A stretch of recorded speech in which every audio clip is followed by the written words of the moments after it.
Howdy, howdy, folks. Welcome to Babble with Bronies. I am your host. My name is Everlasting Joy. Along with my good coworkers and friends, Twilight is Magic and Mr. Ben, we'd like to thank y'all for coming. Don't ask about those technical problems, people. I have no clue in the world. But I can't waste any time. Can't waste any time. We've got a lot of things to go over, and I know we're gonna probably be rolling over our 2 hour limit. So whoever is going next, I apologize for going over. But let's get going. Just a few bits in the news today. It's cold here, Mr. Ben, so thank you. Besides, we're getting close to winter, so of course ugly sweaters are the thing. Anyway, as everyone is probably well aware of the iTunes release of all the music, I want to bring that up. Via Canterlot's Finest here. My Little Pony, Friendship is Magic, all of the songs that are, I think it was season 1 through 3 at this point. They are now available on iTunes. You can check this link out. And I also found them on Google Play. Right here. So if you want the songs on your, yeah, I can actually check it right here. I can. It's, let's see here. It's seasons 1 through 2. So obviously it'll come in time. But anyway, as I was saying, if you want the songs on your iPod or other music listening device, or even just to have them on your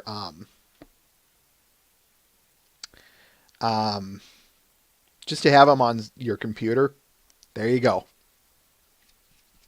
And yeah, Mr. Ben. Anyway, let's move on. I swear I'm going to be forgetting something here, whether it be something like the noise or something. So bear with me, folks.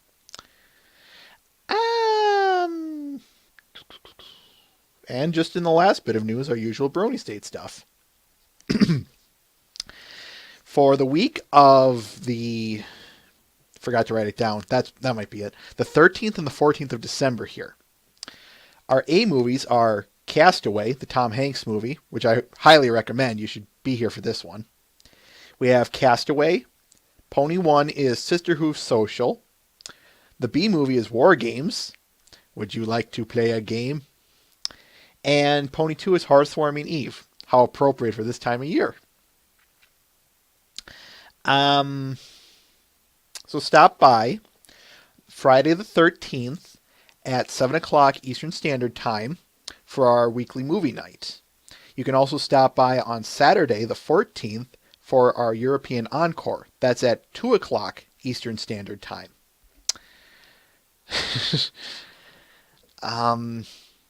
And of course, we'll be streaming the new episode as well. So, like I said, if you're looking for a good time that's pony related, folks, stop on by Brony State. You really should. Now, of course, begs the big question out of you guys. I have nothing Enoch or out of the ordinary otherwise. Video or art this week first? Yeah, no kidding, J.E. Smith. So yeah, video or art first? Hi, Tox.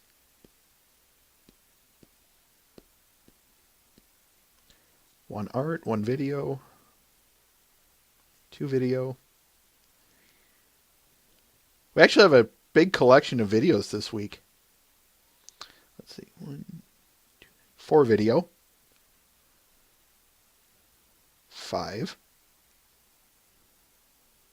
vest, 6, 2.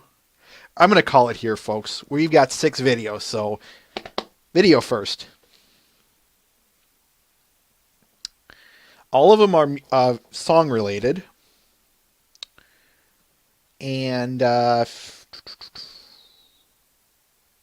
of them are absolutely fantastic. I think I'll start with this one first. No, I don't have Ponies the Anthology 3 on here. I will say this, though, folks. Check it out. There are some good stuff. There is a lot of good stuff in there. That's what I wanted to say. Anyway, I'm going to start with this one. This is titled Darkest Hour, Derpy and Carrot Top's Epic by Carbon Maestro.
Ladies and gentlemen, Darkest Hour, Derpy and Carrot Top's Epic.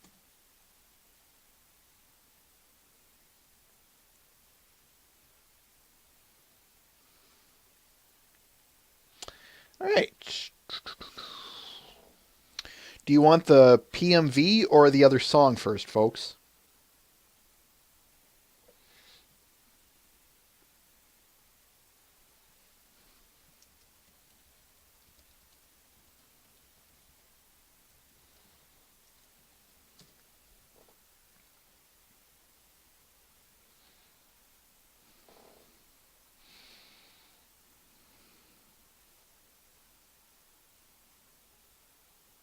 Three song, two PMV.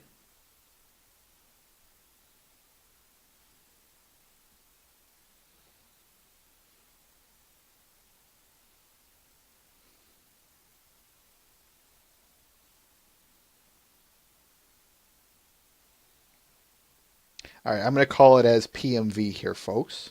Unless we get some sudden flood of chat, but I doubt that. Anyway, all right, PMV. This one is titled Crazy Night by Racer Ghost 1.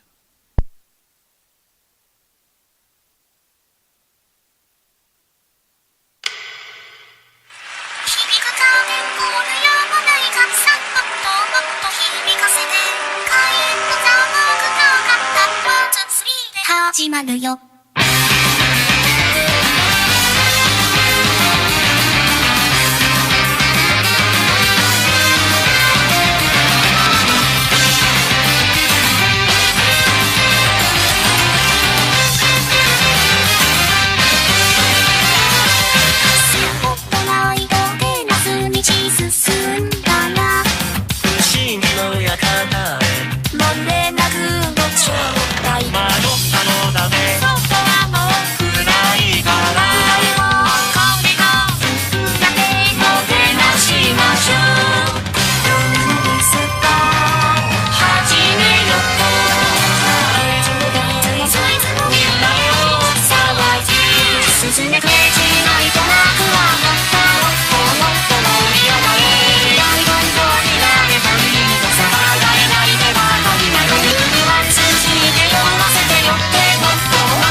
どうしましょう。どうしたんでしょう。一大事。時間がどうやら止まってしまったね。あの花、あの虎、どこへ行ったのかに。それでも歌いは続けなくちゃ。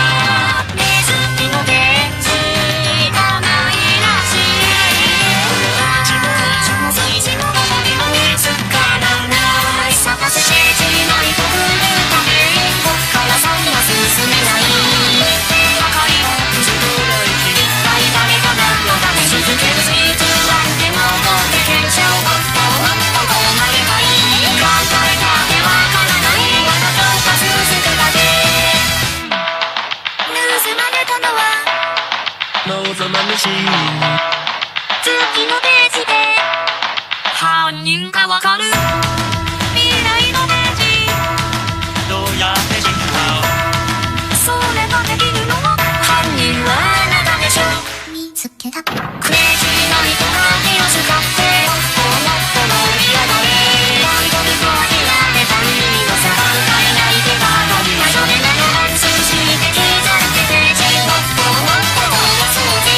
もっと燃えるとみたいならもっと震わせて。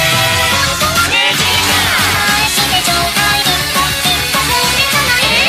本当になんだことだけど真実だとは限らない。クレイジーな人が噂だった。待ってやめないで。残念だけど時間で僕が会いましょう。婚約売りましょう。まだ今夜探せばいい。そのエンドロールが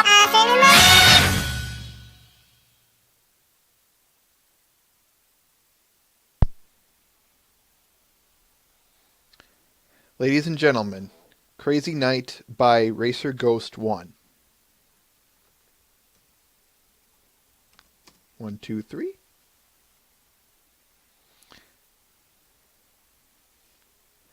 You're asking me, Sumika. I'm...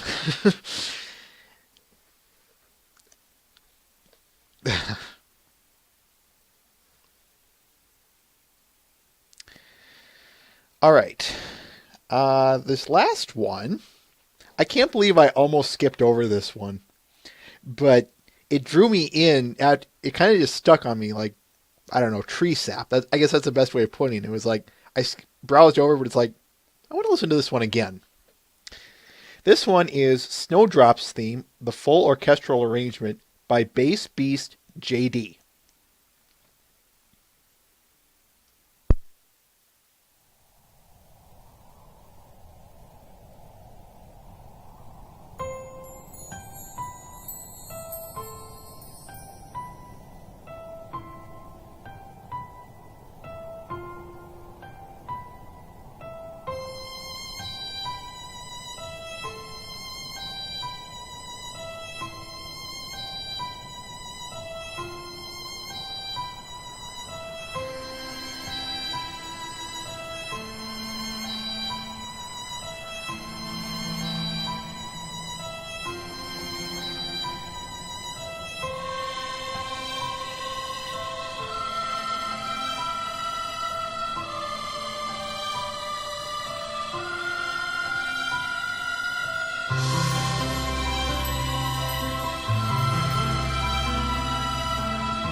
Ladies and gentlemen, Snowdrop's theme, the full orchestral arrangement by Bass Beast JD. I hope I didn't say brass earlier.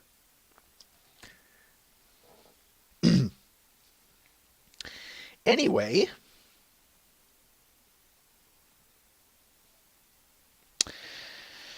let's move on to art, folks.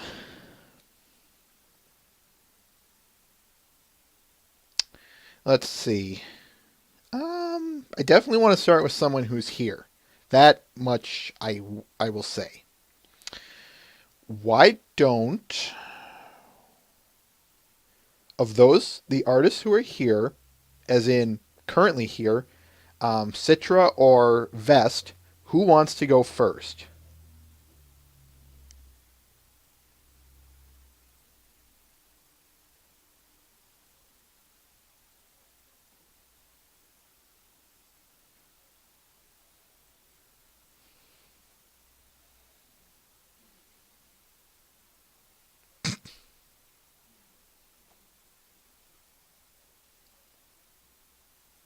Why not both? You know what?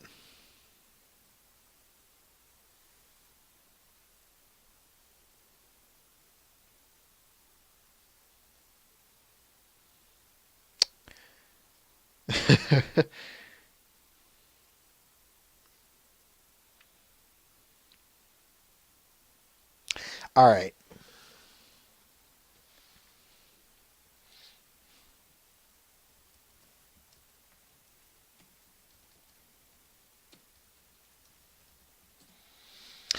We will start with Vest.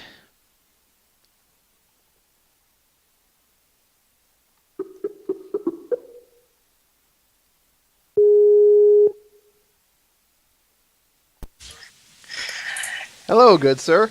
Hey, how's it going, gents? Let me pull your piece up here. This one's titled I'm Right There With Ya, Sister by Vest. Speaking of pulling my piece, what's going on with all this shipping in the chat? Trust me, that's nothing new.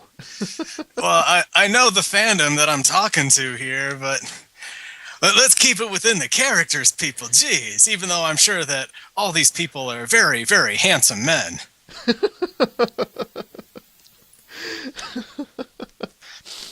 I mean, come on, I've seen Citra dance. Is it good or bad dancing? It is phenomenal. Very good then. So, if we may get onto your art or your piece here, tell us about it.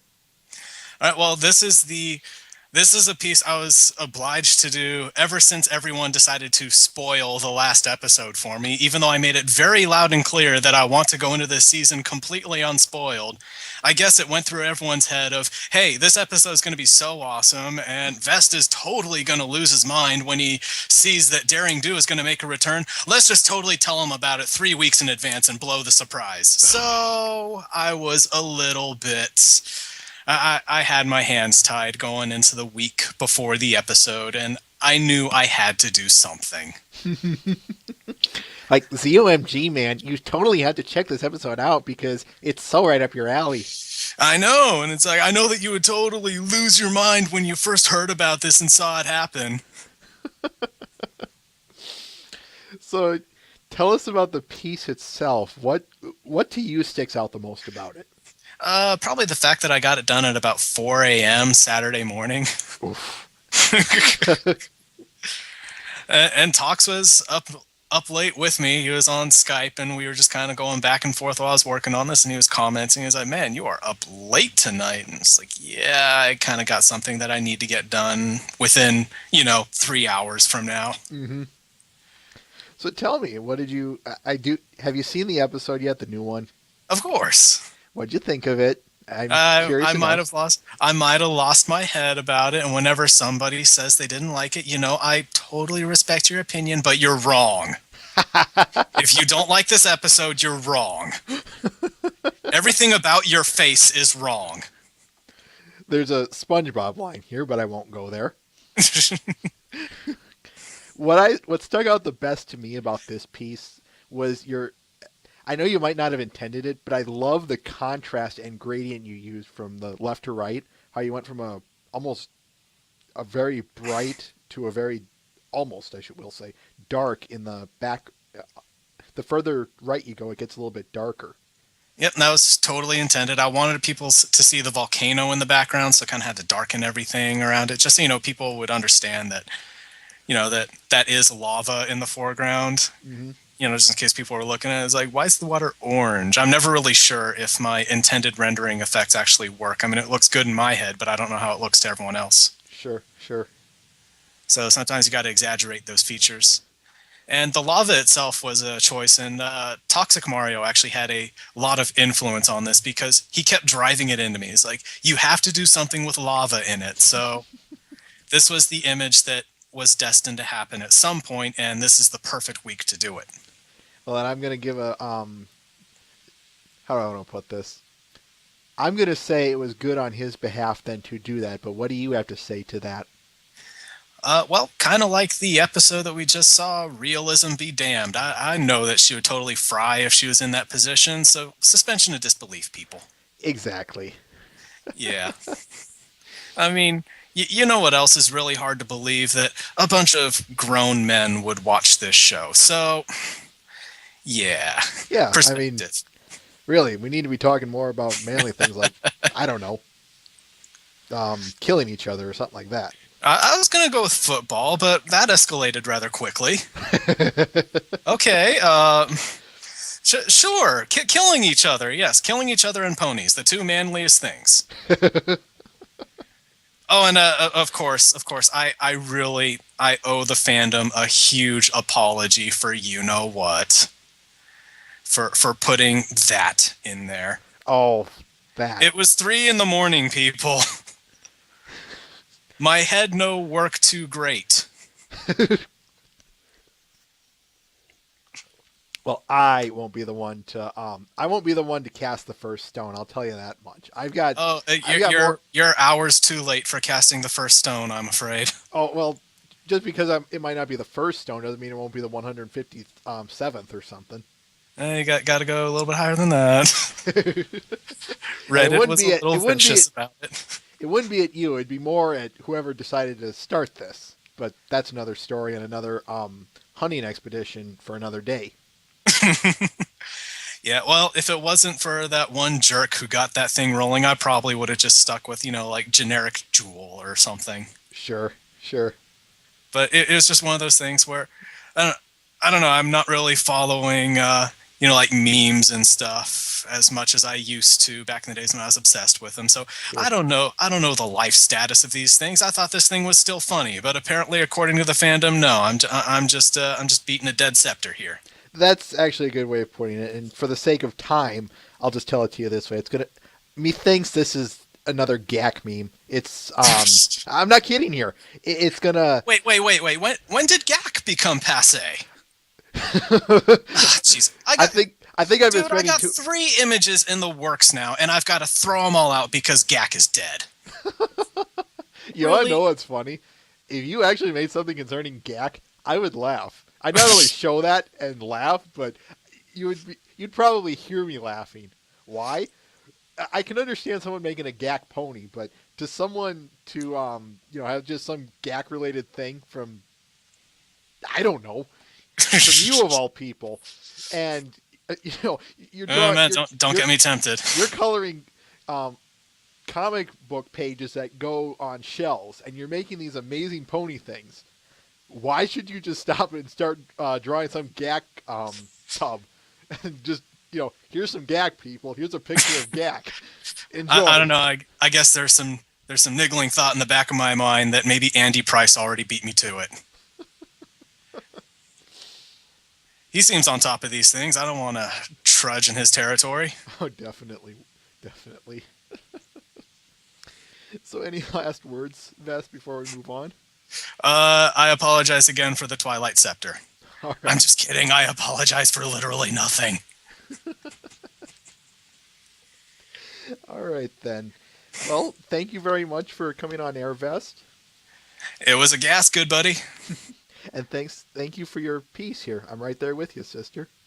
Yep. Thank you all for your kind words on it. Take care. Later.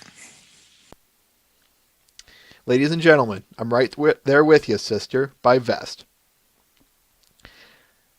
All right. I'll bring him up. I know there's another one. I I know I'm saying that a little too much. All right, I'm just going to go with Citra here. Let's bring Citra up.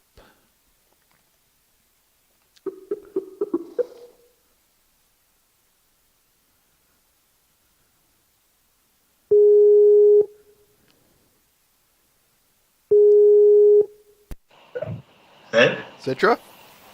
Hi. Hey. We are bringing up your piece titled Obey. Yeah, I need. God dang, the ad came back on. I need to use a better ad block or something. Okay. I guess I'll just go blind. Can you hear me good? Yeah, I can hear you, and I'm assuming that the good folks out there can as well. All right. New from Lego Friends. Okay, never mind. Whoopsies. So tell us about this piece. Okay. It started from a sketches from request streams I had a while ago. It was just a request stream. People, the person just told me Twilight Scepter. That was it. So the rest of it was my idea. I don't know. I'd seen so many Twilight Scepters that was just spreading like wildfire across the internet. I was saying I just wanted to do something a little different. So I made it kind of dark humor and where bodies got switched or something. That's what I love about this is the fact that it's reversing the joke here. Oh yeah. Nice. It's not that heavily detailed, but I did do a little bit of coloration to it that I found at least decent. I like what you did with her hair, the green and slightly brighter yellow stripe. Yeah. That was a little bit tricky to do. One was under multiply, and the other one was under screen. Huh? No kidding. Yeah, it's interesting with the color of gold. Darn it. 1 second. Yeah, it was another experimentation. Why having the real Twilight cry though, like that? Again, that dark humor you were talking about. I don't know. When I was sketching, I was going, let's put Twilight head here. And I was like, let's say that she's alive and moving. What would she be doing right now? Another artist actually was inspired by this and went a little bit further by having like a close-up of Twilight Scepter's face from the front angle, and her eyes was like a prison. You see inside it was Twilight herself. Oh my, that's pretty dark. Hey, that's definitely dark. I have to share that to you later. Okay, noted. And I'm actually going to make this a shirt. I feel it's crazy, but I have a big feeling. I don't know. There's no Twilight Scepter shirts out yet. I wonder. Give it time. If not you, someone else will. I promise you that. Oh yeah, and I don't know. I think I shared you the shirt before. I just have these 2 words on it, and it says, "Obey me." I think we've shown it before. If not, feel free to throw it in the chat so long as it's clean and all. Yeah. I did forget the wings, though. I don't think that's not that necessary. Sure. Anything else you want to say about this piece before we move on? Let me think. Yeah, that's pretty much it. It's a self-explanatory illustration, very basic and straight to the point. And I have seen quite a bit of funny comments on it. I hope people are getting freaked out by it right now. That's one of the fun things we do here on this show is make people laugh. At least I sure hope so. Toximaro says I have a Twice After shirt. I get to share that, man. I have not seen it. Well, bother him about it then. All right, well, yeah, that's pretty much it. You can move on to the next artist. Right. Thank you, Citra. You're welcome. Ladies and gentlemen, Obey by Citra 360. I hope she's here, because I think I will do her before I move on to Toxic Mario. This one comes from someone I've been wanting to share for quite a long time now.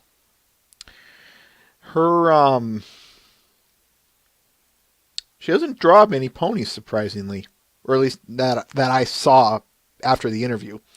This one is titled Starry Night by Feyre.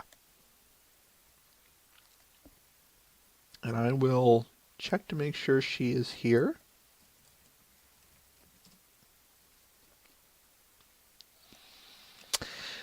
Quote, my second part of the trade with Happy Kitty Shop. Happy birthday. I hope you like it. If she is not here, then I will probably move on. But yeah, this was the one person we interviewed from Galacon, folks. Hope I'm not seeing anything.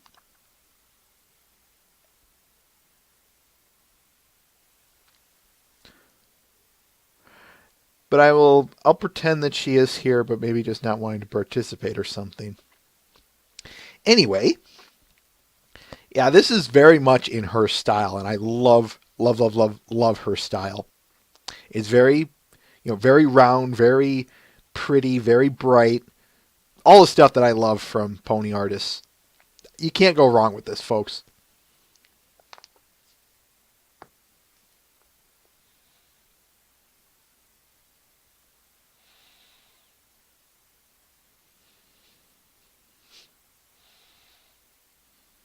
I wonder what ice cream they're having.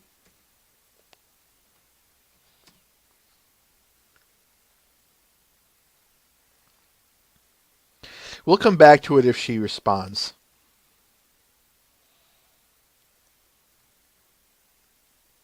But for now, he said he's running downstairs. I'll do a comic before I get to Toxic Mario there, folks. So, if you've ever wanted me to do Monty Python, here's your chance, folks. I saw this one pretty early in the week. This one's titled Pony Python by The One You Lost.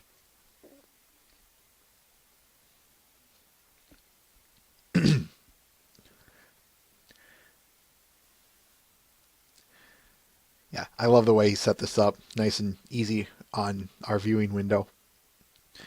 None shall pass. What? I have no quarrel with you, Trixie. Now stand aside. Trixie moves for no pony. As Princess of Equestria, I command you to step aside. No. So be it.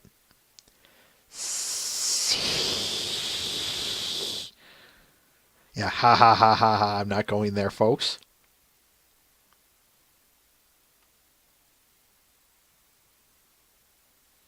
I gotta admit, this is pretty funny. Seeing Scootaloo crash into that coop. That is funny.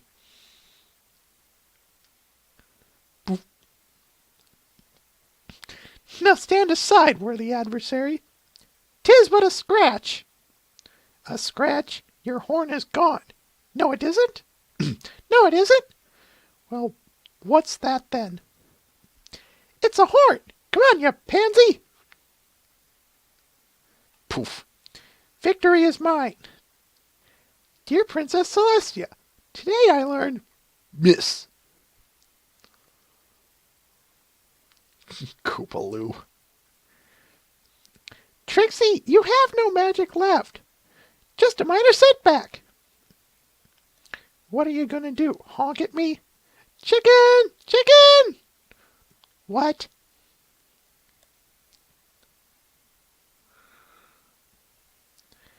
I'll have your wheels.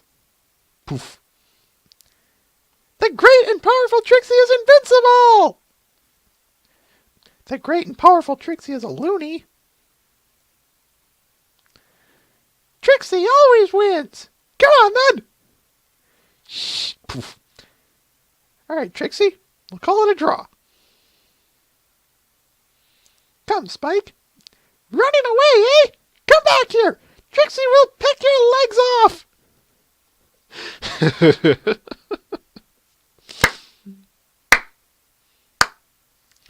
Yeah, I knew you guys would get a yuck out of this one, and I got a yuck out of this comic too. Great job, if you ask me. All right.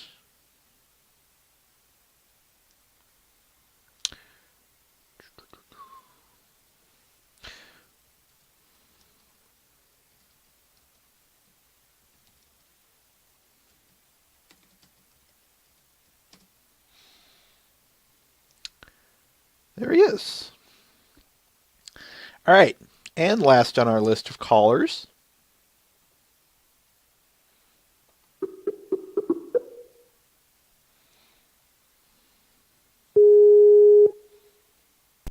Oh my god. I couldn't get back in the chat. I hit refresh and I couldn't get back in the chat. It looks like you're back in there now. I am? Holy crap. Well, maybe I am. I have no idea. Oh, there I am. Yes, I am back in it. Sweet. Cool. All right. Whoopsies. Yeah, there we go. Okay. There we go. Oh, I got a soda ready to go. Okay. Like always. Mm-hmm. So, jam session. You want me to read it first, or you want to talk? You can read it if you want. All right. Wow, Dash was right. These Daring Do books are awesome.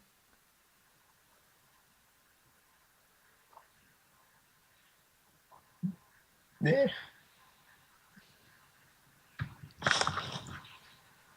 Hey, kid, you gotta get us out of here. Poof.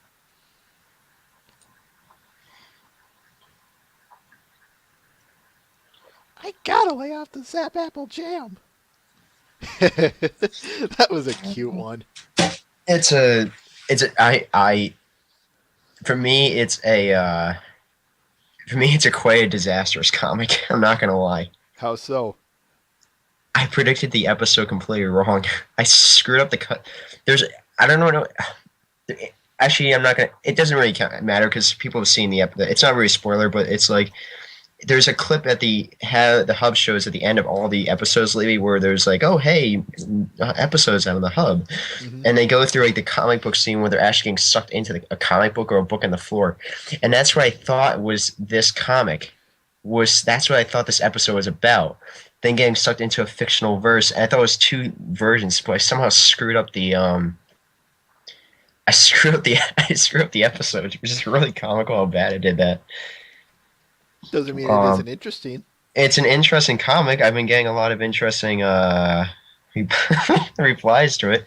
People referencing TV shows. I'm like, yeah, sure, whatever. Let's just go with that. Whatever. I just want to forget about this comic. That's what I keep telling people. It's like this is a comic that I did I'm happy about how it came out. I'm just very frustrated over how I didn't nail this one like the past weeks. Well, but I mean, overall, I mean, this is actually a pretty darn good drawn Scootaloo, I will say. I wanted to actually, hit on that. You mentioned that about Scootaloo. Oh yeah, I mentioned in the comments. Yeah, this is it's different because I haven't really drawn like laying down poses like those. Mm-hmm. It's one of those weird ones where the frontal Scootaloo on the first, second, and third panels, those came out really, really well. And actually, I never kind of drew. There's always a comic that I always do that's literally every 2 weeks or 2 or 3 weeks where I try something that's I've never done before. And this comic was a lot of poses I never tried before. Like the whole comic was actually, in a sense, one big mess. But the thing is, for this comic, I will say this one was absolute hell to work on. It's because there was a lot of stuff that I had to do all these backgrounds I scratch, and I don't know. I like this one, but I didn't feel the same type of connection working on it. I'll put it that way. It's mainly only because I screwed up the episodes so bad. I didn't predict it right. I mixed up 2 episodes. That's not so bad, though. No, but I will say this. At least I'm not doing any Twilight Cane stuff. Oh wait, I am. What? Yeah, there's a couple on Wheel of Fine right now. Oh, that's it. That's right. I do That's what I remember was that one. mentioning before. That there's a lot of there's 6 Twilight Cane shirts that are on Wheel of Fine, and mine is one of them right now. Sure. Okay. Yeah. So yeah, there was what I had to mention before. But yeah, overall, I mean, I'm pleased with how the comic came out, drawn wise. It's just I'm just frustrated on this one with just the idea and stuff like that. It was Can't win alright them though. all. No, but this week I can tell you right now, the one that I'm working on this week, hmm it's an episode 5 comic, which I will be streaming probably starting tonight every single day all the way through Friday night, which Jeez. is that's gonna be fun. But here's the problem: that one I really hope they got a nail because hmm it's a pre-episode 5 comic, so Yeah. yeah, I'm going into it blindly. I'll put it that way. That's exactly it. Any last words on this one or anything, Tox? Not unless you're the chat at anything else that you want to mention. Are you streaming tonight? I know Oh, you said all this week, but tonight? if I finish up the sketches, which I only did one sketch last night, I have to basically sketch all the CMCs. I'll put it that way. Okay, fair enough. All right. Just keep an eye on it. That's Sounds right. good. That sounds good. In the meantime, thank you for stopping by, Tox. Yes, no problem. I'm gonna go cry in a corner now after my Buffalo Bills game. Okay, I'll just catch you guys. I'll catch you guys like next week then. Sounds good. Mm-hmm. Take care. Yeah, later. Ladies and gentlemen, Toxic Mario and jam session. All right. We're still actually on very good time, all things considered. All right. Let's see who else is still here. Okay. This one, I got a couple of Christmas related ones here, folks. Christmas, heartwarming, whichever one you prefer. This one's titled Christmas Eve by Grass Painter. This one's kind of a late catch in the middle of the All Things Considered. Saw this one though, and I just knew I had to put this one on there. If not just for the adorable factor, just because I love this scenery here. Quote, "Can I really open it now? I did not see Santa Pony." End quote, stated Luna.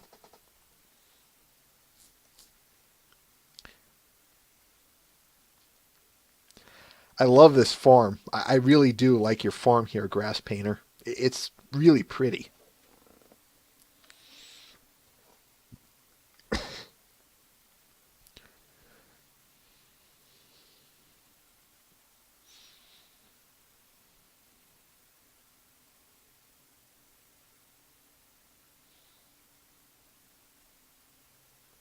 As I said in the comments section, these are the kind of scenes that just make this time of year special.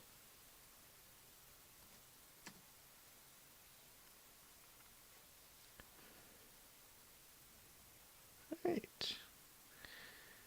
And let us move along.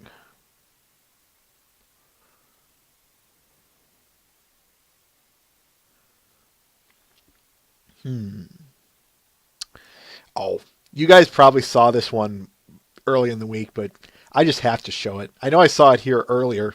This one's titled Roll a 7 by DM29.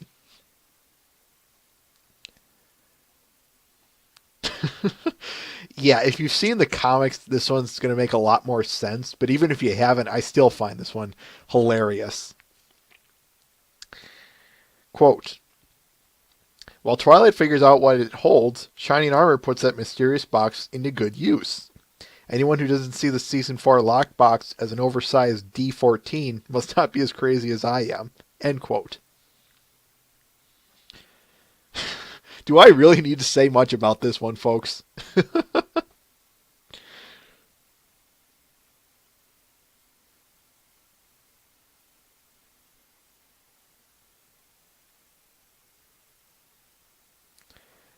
Darn tootin', Mr. Ben.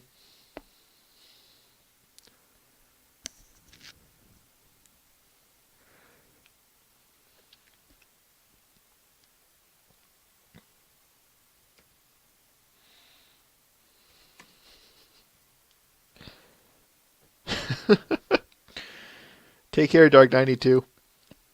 Yeah, like I said, if you've seen the comics, this one makes it all the funnier. And Matt, before you say anything, yes, I finally did get around to reading these comics, and they were hilarious and awesome. All right, let's move on. Up here. Kind of wish he was here, but oh well. This one is titled His Golden Prophecy by Assassin Monkey.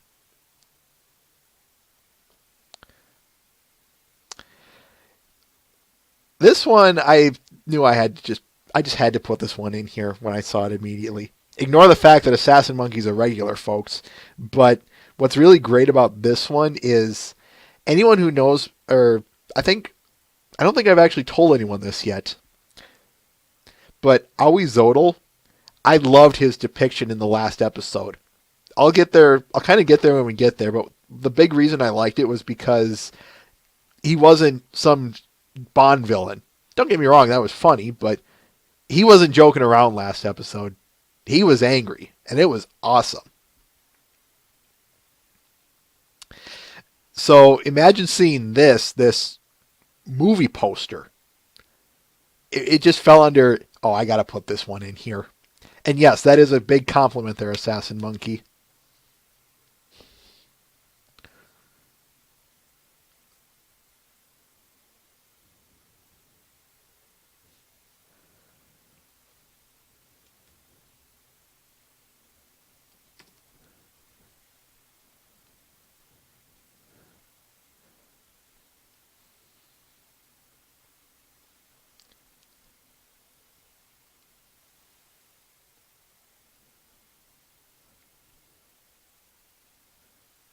I'm so glad they brought the little kitty back, though, too.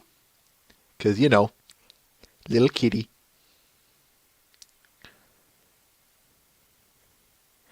Alright. Let's move on.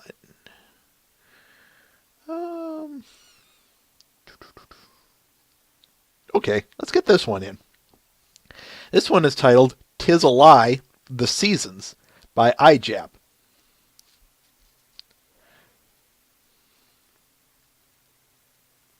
Yeah, I'm just going to kind of let this one speak for itself. But I will say this. When I saw this one, seeing, the soft lighting and the scenery, there we go. It just fell under, I got to so put this one in here.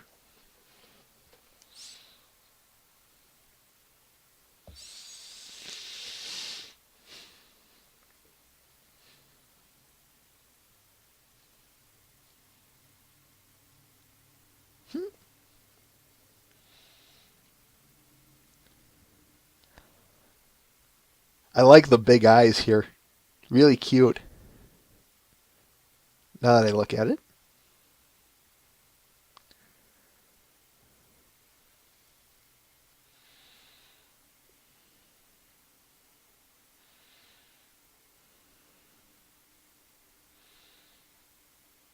No, I'm not going there to retro cheerily.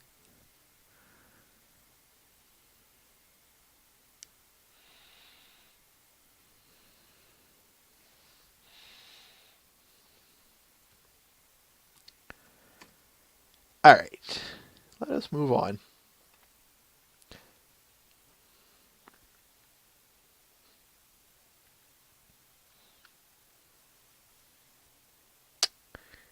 Okay, we'll go with this one. This one's titled A Christmas Present by High Roller 2108. We've had him on here before.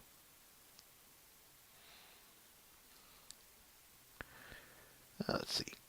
Quote, "This is for a December holiday advent challenge, and today's challenge was Christmas present ponies." Yeah, not hard to see why I put this one on, folks. Ignore I didn't even consider the next episode being called or a reason to put this on here. I just thought, I love Scootaloo and Rainbow Dash being together, like sisters and all that. I hope the season 4 addresses this, And I just like the fact that the fandom is addressing this. I think it's absolutely adorable, and I can't get enough of it.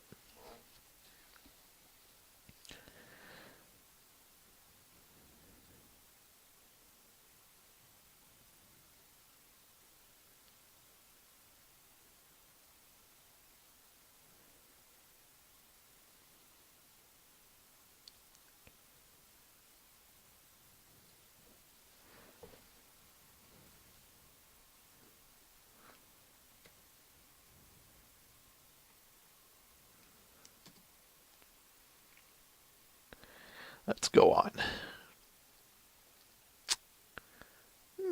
Okay, we'll go with this one. This one is titled Another Competition by Searzy. Hope I'm pronouncing that correctly. This one caught me by surprise, but I said, oh, holy crap, this is a really nice traditional piece. I gotta put this one on here. Quote, Sister Hooves Social, the year next year. At this time, Rarity and Sweetie Belle are an official team, and in the mud contest. If I recall right, English isn't his first language, so bear with me as I correct things. Why do I get the impression that, what was I going to say? Because Rarity's so close to the mud, she's going to have some sort of cartoonish super strength and yank AJ and AB across the mud. I could just see it. I really could.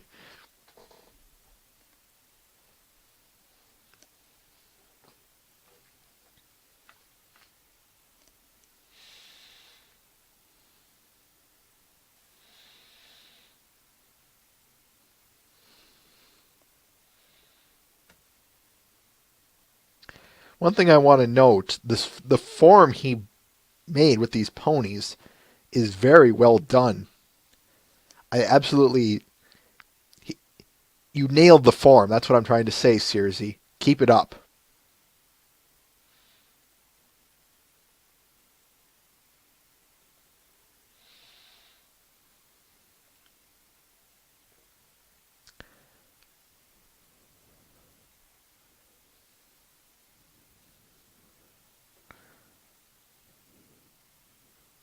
Thank you, Mr. Ben.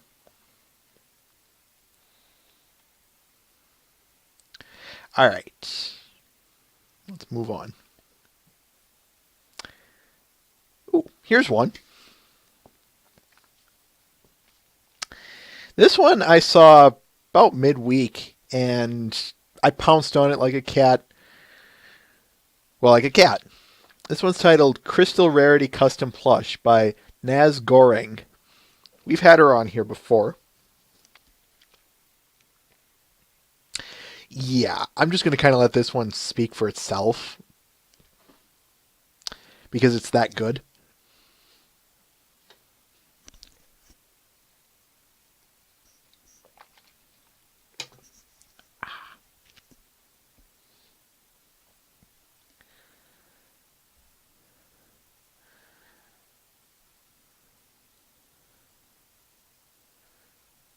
Kind of poking around in the chat here for a sec, folks.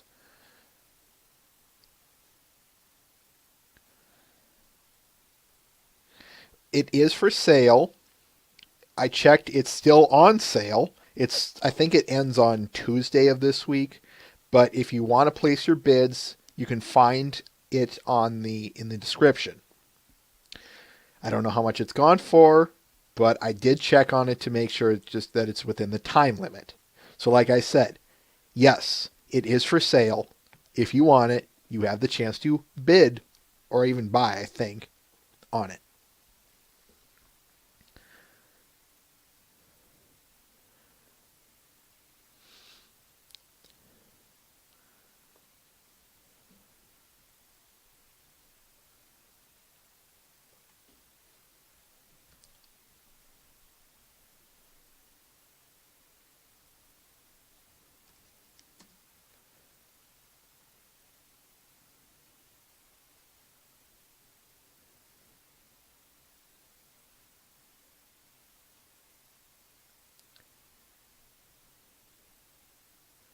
Sumika. I'm sorry. That is kind of funny.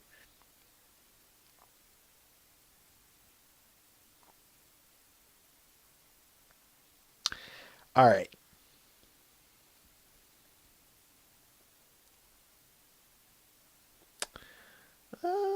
Okay, we'll go with this one by our good friend Alasso, titled "Sing for Us, Twiley."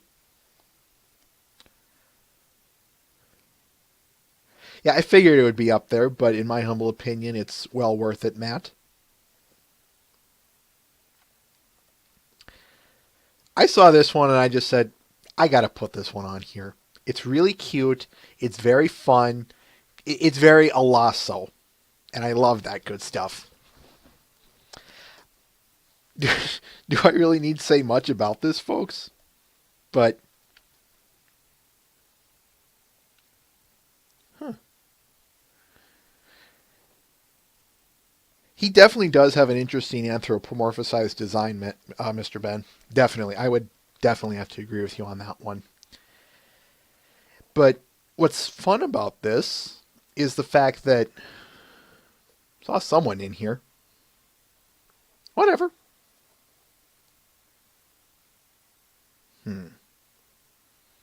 Anyway, my oddball suspicions aside, yeah, very nice form. I love this posing, by the way. He's getting. I think he's getting a little bit more daring with his posing. I hope he does. Maybe it's just me noticing it finally. Who knows?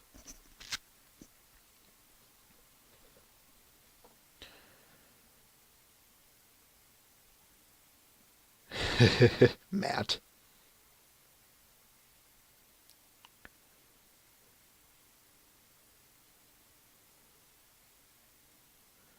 How about we stop some of these off-topic conversations and kind of get back more to the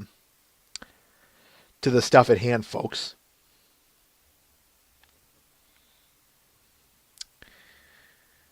But anyway, who do I want to go with next? I'll save that comic for last. This one came from someone who we haven't seen on for a long time.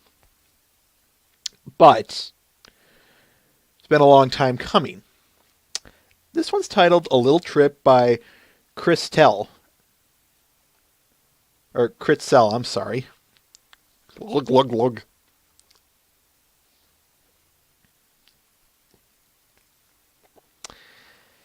Here is my new big pick. This time it's the Crystal Empire in all its glossiness and glaringness. I'll zoom in on this a little bit, but I just want to give you the big picture first before we move on to the more detailed stuff. What stuck out first and foremost to me was, of course, his usual 3D images here that are so great. But what I love the most about this definitely has to be the lighting effects of the sky and the aurora at the top. We've had his stuff on here before. Need I really go into much more detail about that? But what I will go into detail about is take a look, and here's where I'll zoom in. Take a look at the ponies at the bottom here. I'll zoom in completely. Check out what he has going on here, folks. He's got, again, I've complimented his scope before, and it's no different here.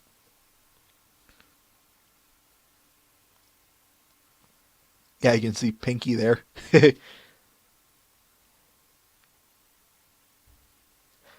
I can barely imagine what it takes to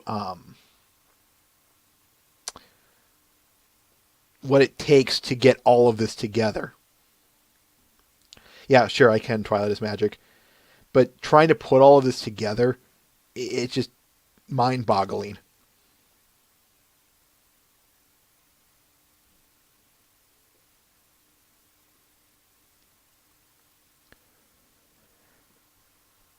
Is that? No, it isn't. Never mind.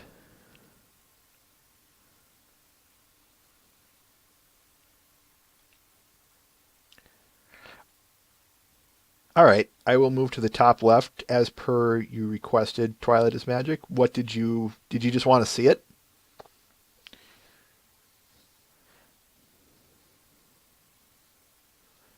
I'll scroll across the sky here while I wait for his response. in 3D.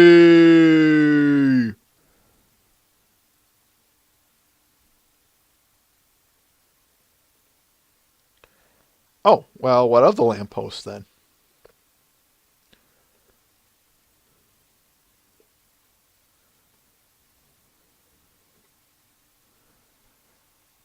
I see it. I see what's in there.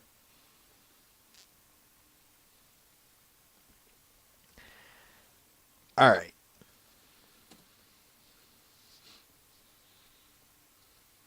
Mr. Penn.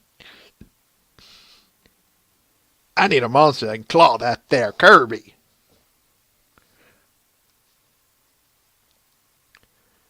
Yes, I saw that show. No, I am not ashamed to admit it. By any means. All right. Should have probably gotten to him a little earlier when I was doing all those Christmas things, but you know what? I don't care. This one is titled A Rockin' Eve by Blue Eon Drive. I've shown his work on here once before, and I complimented the lighting on this one. This one, yeah, no different. Absolutely gorgeous and absolutely mind-boggling to me with his lighting effects. This is absolutely gorgeous. I love the outfit he has Vinyl in. I think she'd wear something like this, and I think she wears it well in this picture more than anything.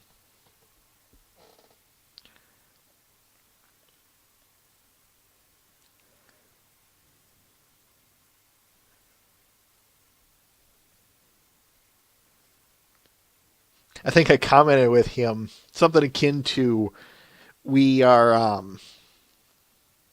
what was it I was going to say? It was something akin to, yeah, that's about how I spend my holidays too, with some heavy metal or rock music. It does make it interesting.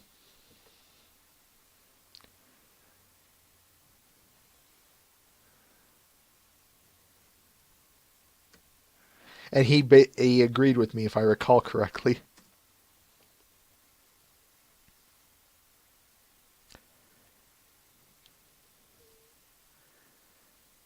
Just kind of letting the comments pour into a little bit.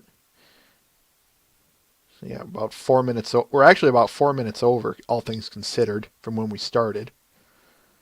So I'm actually quite happy we're ending on roughly about time.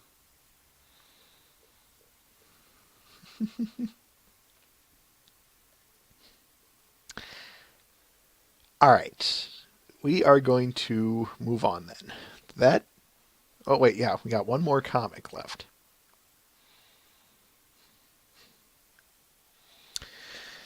You guys probably saw this one not long after the episode aired. This is titled Game of Thrones comic by Pixel Kitties. That's what I forgot to do. I forgot to read, well, you'll see where I went wrong eventually. Anyway. Ponyville Comic Con. I can't believe we're here. Am I squealing? Is this what squealing feels like? I bet anything he's going to announce a new Daring Do book. Adventuring Daily reports that A.K. Yearling is going to make a very important announcement at her panel. Yeah, Adventuring Daily. Ha ha ha. Game of Thrones, a comic by Pixel Kitties.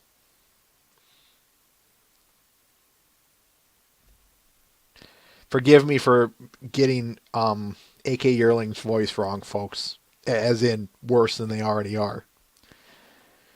Thank you. Thank you for coming, everyone. It's wonderful to be here in Ponyville with y'all. I'm afraid I came before you today with some bittersweet news. Just last month, I made the mistake of reading fan fiction unprotected. I have subsequently been diagnosed with the literary transmitted disease, writer's block. You know, I know what the worst part is I can honestly see that being something borderline real. But take heart, my friends. A dear and brilliant author of fantasy literature has agreed to take on the remainder of this series. Mares and Gentle Colts, here to read an excerpt from his upcoming novel, Daring Do, A Soiree of Stabbings, Mr. George R. Martin.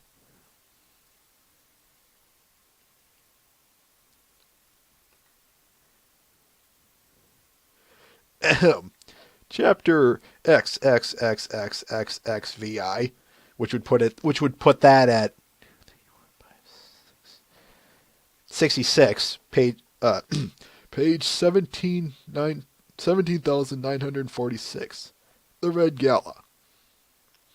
Which would... No, I'm not going there, Elliot. Daring Do marveled at the feast set before the Maharaja's table. Honeyed hot bread stacked high with dandelion butter, blackberry cake brushed with coriander and nutmeg, a rasher of blackened fish, chilled monkey roots swimming in maple syrup, overflowing pigeons of flagons, of strong black ale. So enamored with the grand feast was she, that Daring failed to notice the cruel turn of the Maharaja's lips, or his slight nod towards Daring's child companion, Small Fry. Daring barely felt the thrust quickly and efficiently by Small Fry between her ribs. Daring collapsed, her wings fluttering helplessly, her legs kicking but finding no purchase as life fell away. The unknowing, faceless gods were silent and offering no comfort in the dark. As oblivion closed in, Small Fry, her once trusted companion, leaned in and sweetly whispered, "Always Odell sends his regards."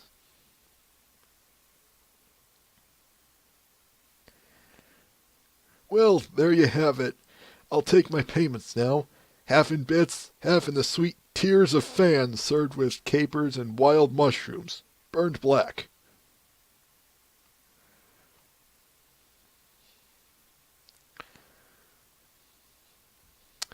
Quotes. On the upside, I got to stretch my writing limbs a bit and try parodying George R. Martin's literary style. On the downside, kind of everything else. Blog. End quote. Game of Thrones, the comic by Pixel Kitties.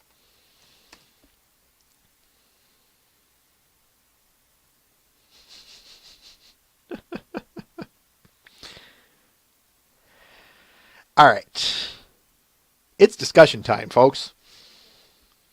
So let me bring my notes up and my ugly mug.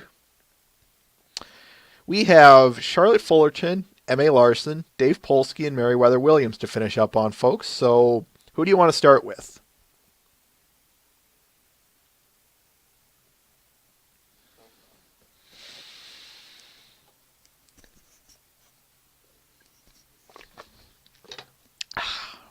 Good water.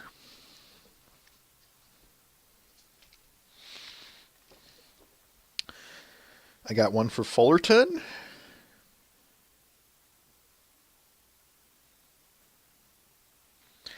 Thunderbolt, it was more akin to the idea of George R. Martin is always killing off beloved characters. So that was the joke.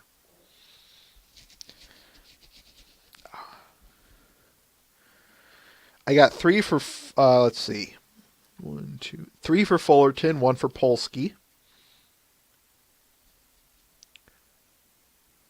2, 3.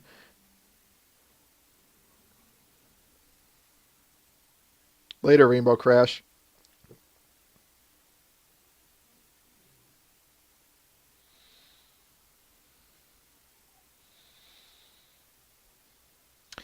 I'm going to call the tiebreaker and go with Fullerton first. So, and yeah, it's partially because we're going to get through her rather quickly. Save everyone else for a little bit later. So, Charlotte Fullerton, folks. What do you have to say about her? Before we, of course, we go on, I just want to note that the episode she wrote was Look Before You Sleep, Suited for Success, May the Best Pet Win, Baby Cakes, and credited with Putting Your Hoof Down. Lawson, You don't really have to know too terribly too much, Crazy Rabbit Corn Pony. It was what you do need to know is just mostly, just some. How do I want to put this? Just stick around. That's all I'm going to say. Is you'll get the idea of what we're going with here as we go on. And Fullerton's actually a great place to start.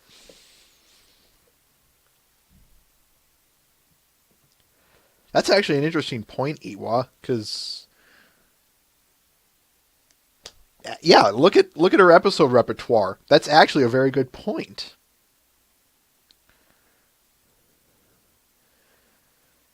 Quote what Iwa said, takes the quote unquote stereotypical, or she takes the stereotypical cliches in episodes but makes them enjoyable. Well, look before you sleep, the sleepover. Although we've already mentioned that it be the enemies in a box scenario too. Fullerton people, stay on Fullerton, not Polsky. We'll get there.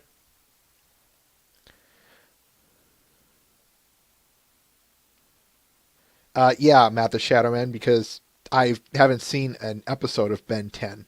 So, yeah.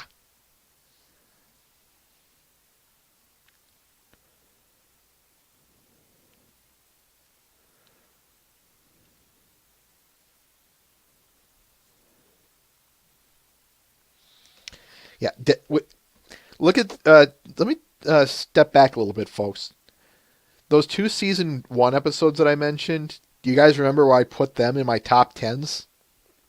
Both of them were in my top 10 somewhere. In fact, Look Before You Sleep was tied for second place. Let's see here. Baby Cakes, when we get there, I'm going to have a lot to say about that one. A lot of good things. And Putting Your Hoof Down, well, that's actually Williams's territory, and we'll get there when we get there.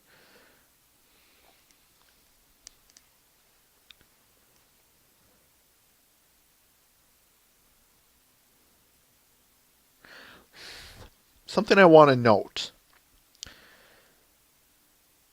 Well, I should ask you guys this first. I should say this first. Say, not ask.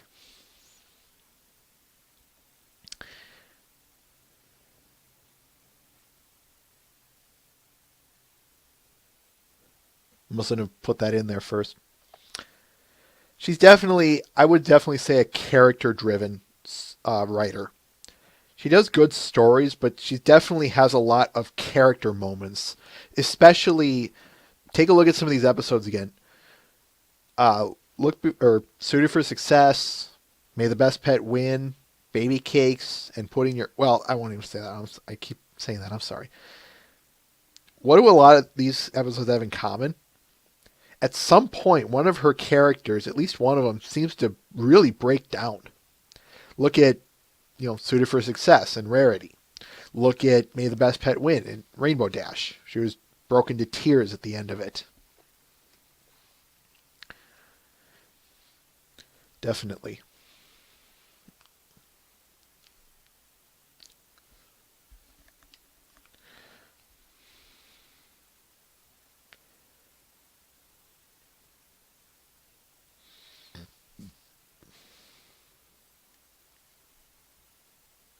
Yeah, a lot of you guys seem to be agreeing with me on high value on Suited.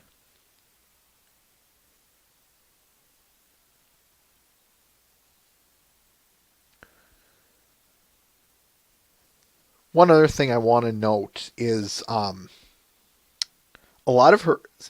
This was just a minor thing that I noted. She seems to be involved in a lot of, how do I put that? Where was that note? She's involved in episodes where something new and permanent happens, such as, Suited for, or May the Best Pet Win and Baby Cakes. All of these start something and, they last for the rest of the season, or the series. Again, Baby Cakes. I could go with Look Before You Sleep, even, for crying out loud. we've already discussed how important that was in terms of Rarity and Applejack's dynamic, and that's already going strong to this day. It's again, they're small. It's interesting. They're small, but they're nonetheless important.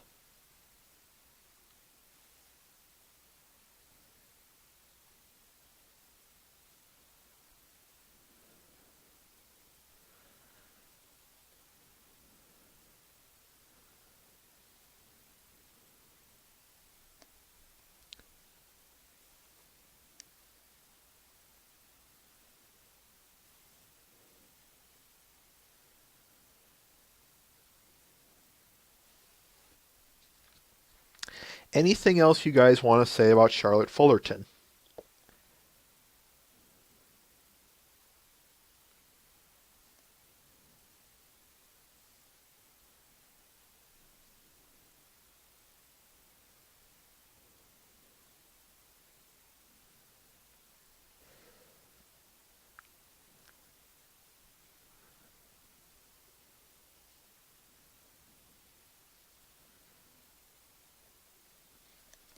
No, surprisingly she hasn't. Yeah, I gotta agree with you on that one. Twilight is magic, easily.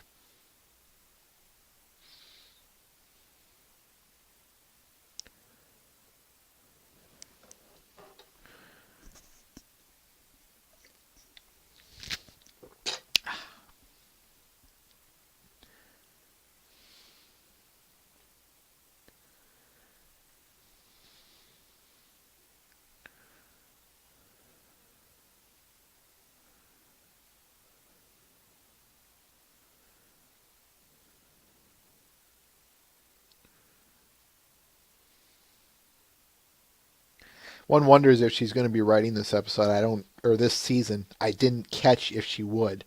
I didn't think she did, but again, correct me if I'm wrong, folks. But I know you guys are going to answer that question along with answering this question. All right, who's next on our list of writers to talk about?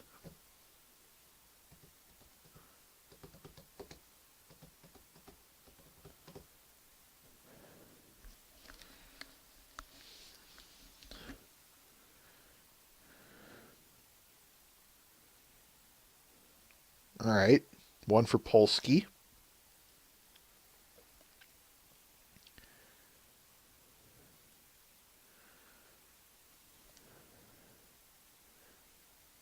She is in season 4. Okay.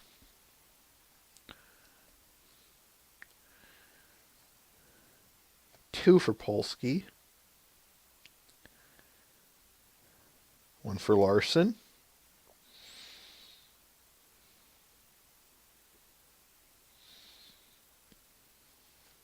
Three. We aren't covering him, Mr. Ben. 4.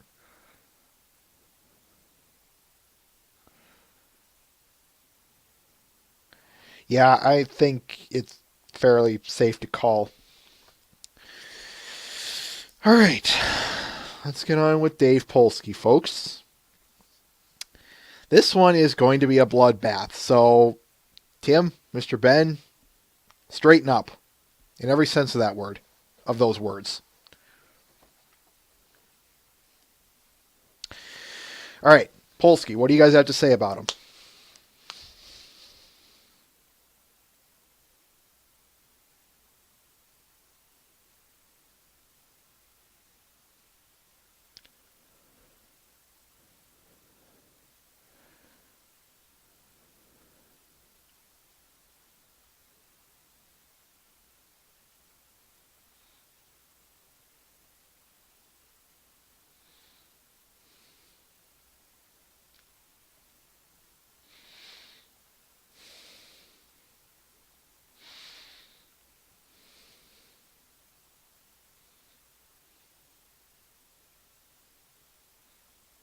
What do you mean by that, Matt?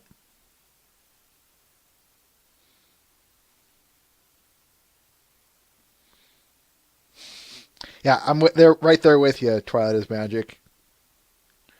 100%.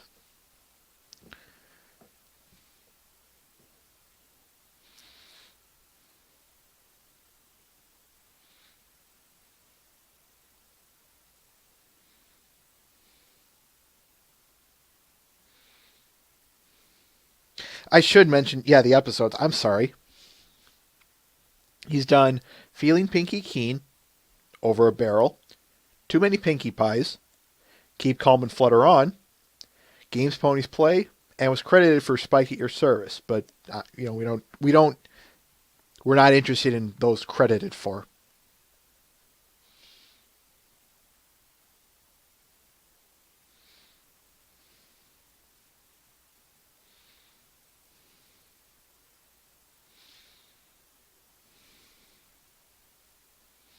Yeah, he definitely does Nittany Discord easily.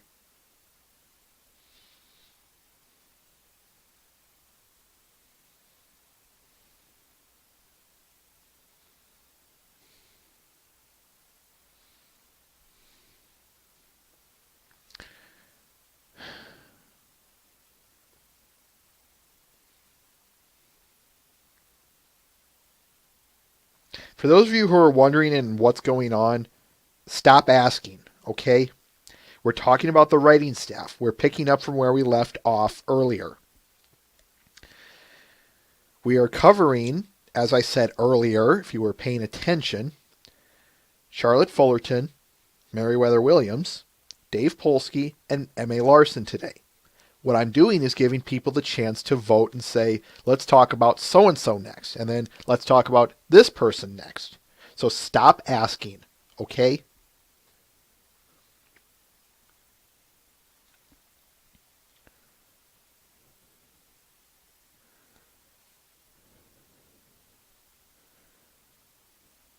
Hold that thought, Matt the Shadow Man, that last bit concerning Scary Movie 2 in South Park.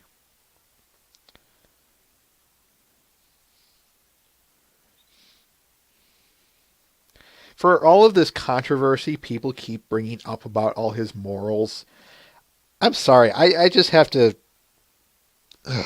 this to it. Something worth... I was trying to hold this off for the longest time until we actually got there, but you know what? I think at this point I gotta bring this out.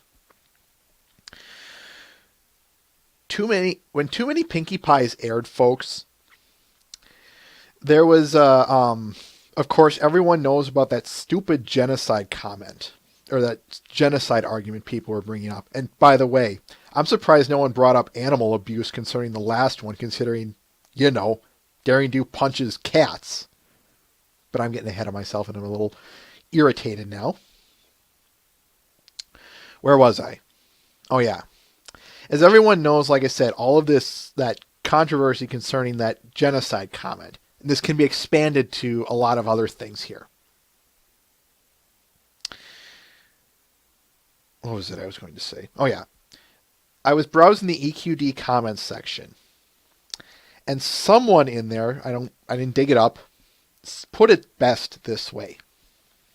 He said, and I'll never forget this, concerning the genocide comment, only an adult mind could think this up.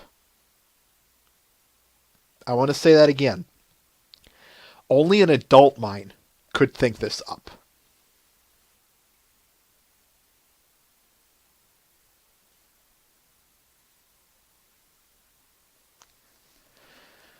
So yes, when I see everyone throwing all of these stupid ideas like that, like the genocide comment, and we're going to get back to that one when we get there, folks. Trust me, I've got a lot more to say about it.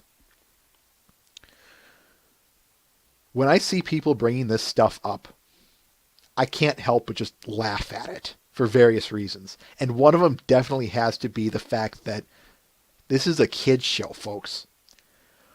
Why in the world would they ever bring such topics up? I've always said that, kids are smarter than we give them credit for, and I will always believe that. But there are some things that, speaking as a, 10-year-old, I never knew what genocide was. I didn't understand a lot of religion versus science arguments. What the hay makes you think any of the kids nowadays are going to get any of that? And more importantly, why do you think they would even write that kind of stuff into the show that's aimed at them?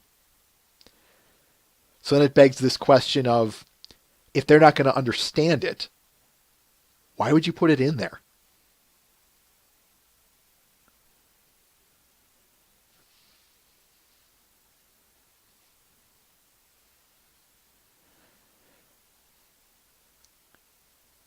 And it still begs the question then, Matt, why should we view it as an adult in that standpoint?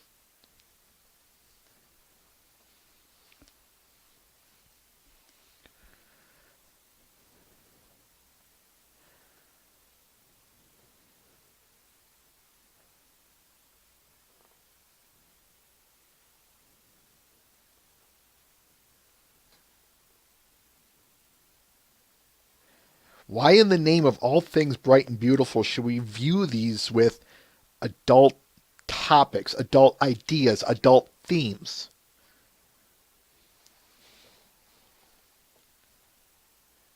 And just exactly what Twilight is Magic is saying is that you're going to step on some toes. The funny thing though is you're stepping on toes on those that probably shouldn't even be here. And yeah, Nittany Discord right there.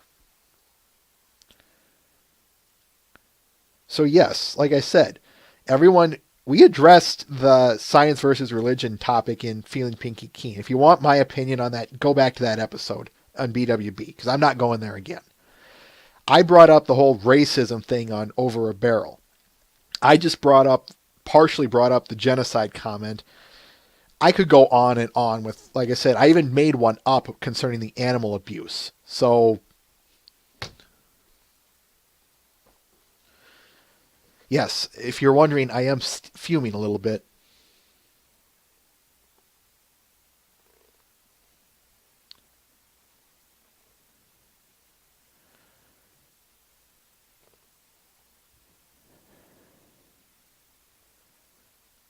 The problem lays in, Matt, here's another thing to consider. Just because the parents are watching, does that honestly mean that they're going to bring it up? Do you think that they even want to bring that stuff up?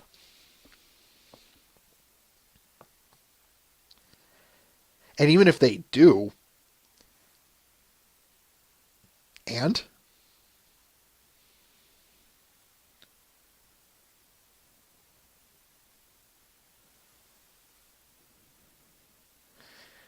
Yeah, Nit, we're used to it. When you see me pausing, I'm either watching the chat or waiting for someone's response. So, that happens.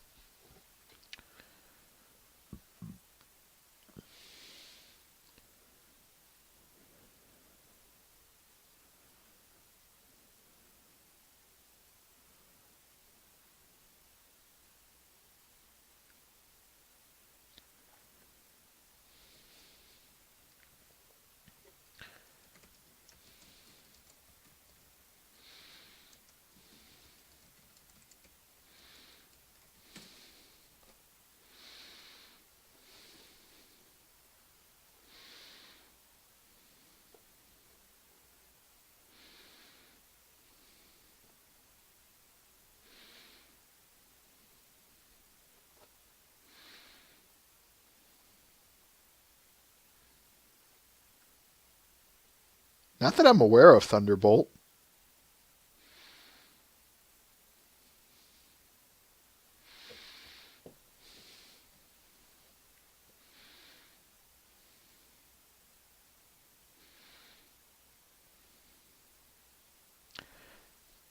Right there, Nittany Discord, you're hitting it right on the head here.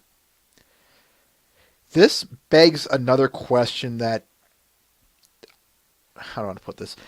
This is something that I want to bring up a little bit later in a future episode after Season 2. But I'll save that for when we get there.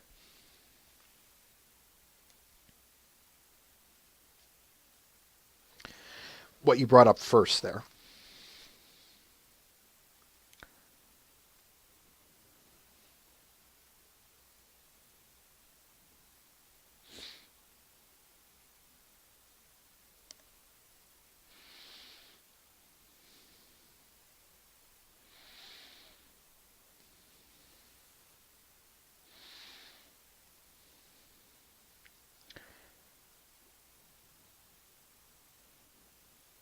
it's one thing when this show does bring up, how do I want to put this?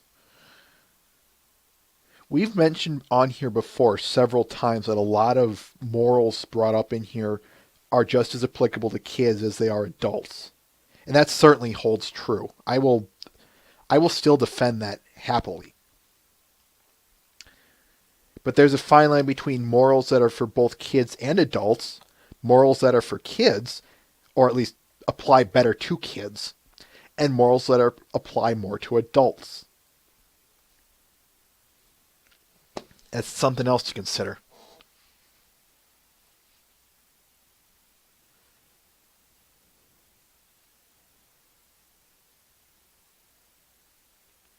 That's potential, Matt. That certainly is.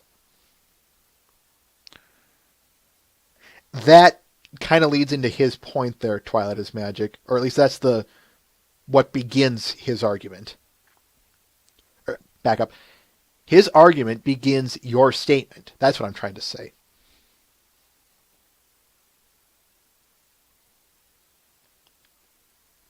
Yeah, for those of you wondering, he was the writer of Scary Movie 2, or at least one of them, and he also did. I saw he only written one South Park episode, and then he had some other work with it. But yeah, it was way back in the late '90s.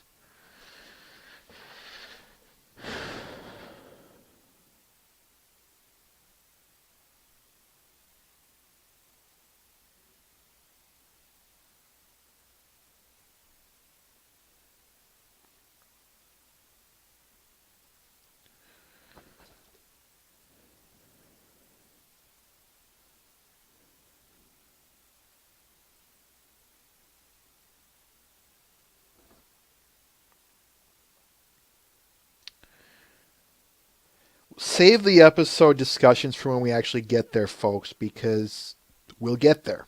I promise you that. Or at least as much as a human promise can go, anyway. I want to stick to the generalities. Remember that. So let's stick to those higher generalities.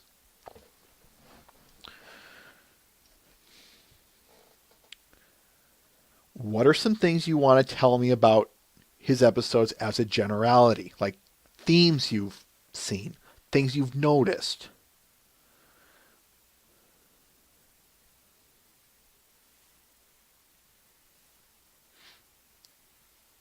Okay, I want you to elaborate on that, Thunderbolt. That's actually pretty darn interesting.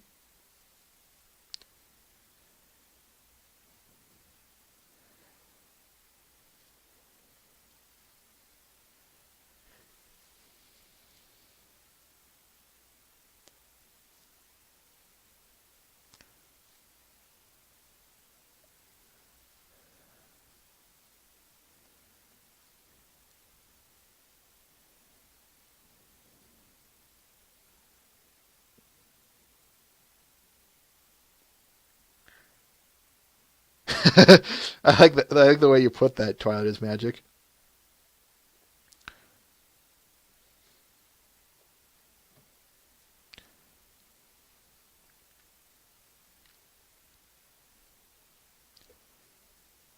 Which is something I've been trying to hammer across this entire time I've been here, Ryonosuke.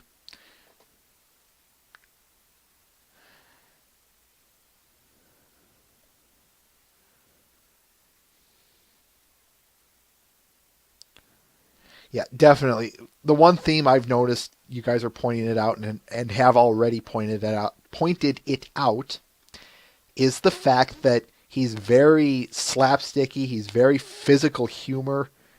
Yeah, easily. It's about as noticeable as all get out.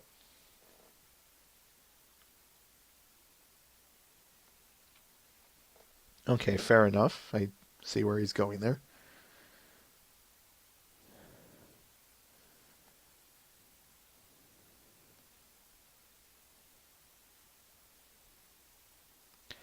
I have noticed though that what was it? What was it I wrote about him?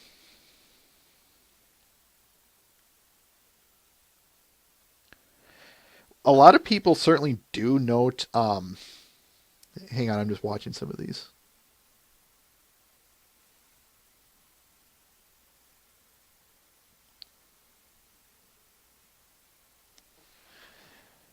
Which is strange because I was about to say something slightly different, Thunderbolt. I was going to say people have, and I would point out too, and this is going to be kind of a generalized things.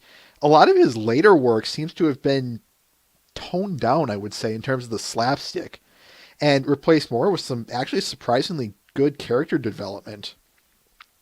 Season his season 3 work is more what I'm specifically referring to. And I could even go so far as to include the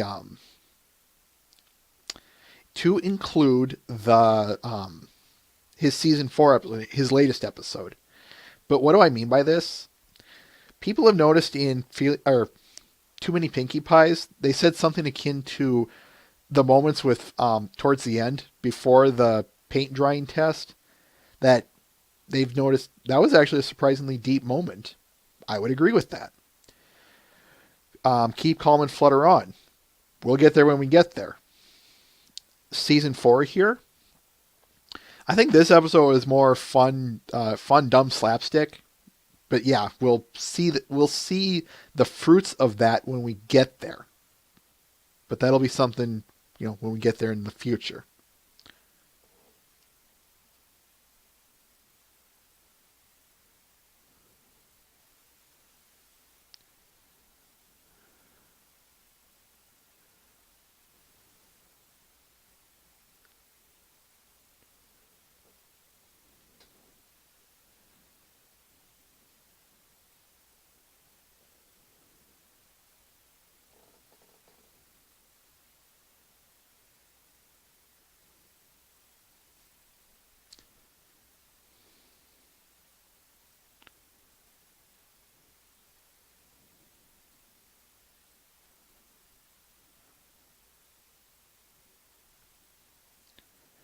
Yeah, I can't get over that. Twilight is magic. I know we've discussed that before on here, but yeah, easily right there.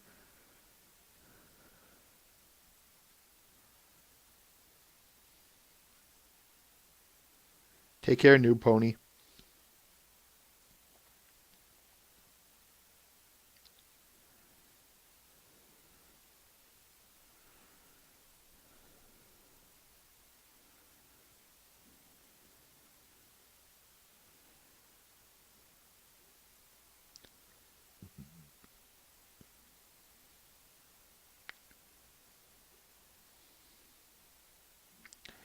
There's a difference between disliking a specific episode, Iwa, and disliking the entirety based wholly on who wrote it, which is something I have a serious pet peeve with, not only here but anywhere.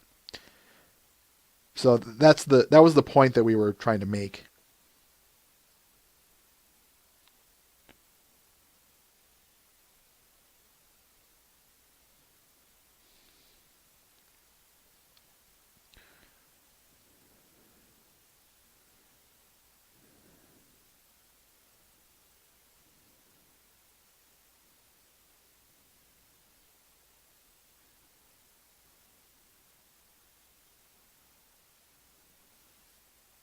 Yeah, we'll be addressing Williams here shortly, and certainly addressing um, uh, other stuff here too.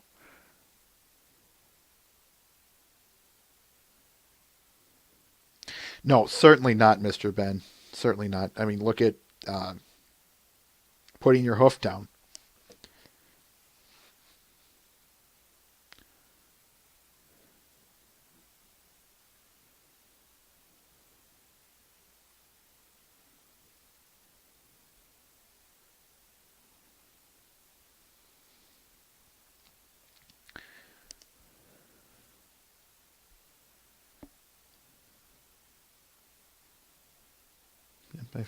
I've hit everything I wanted to say about Polsky, folks. So, and I think I wouldn't be surprised if I've scared a lot of you off, and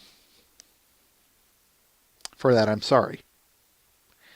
But what I will say is we have Larson next and Meriwether Williams. Who do you want to hit next? I think we should probably consider moving on.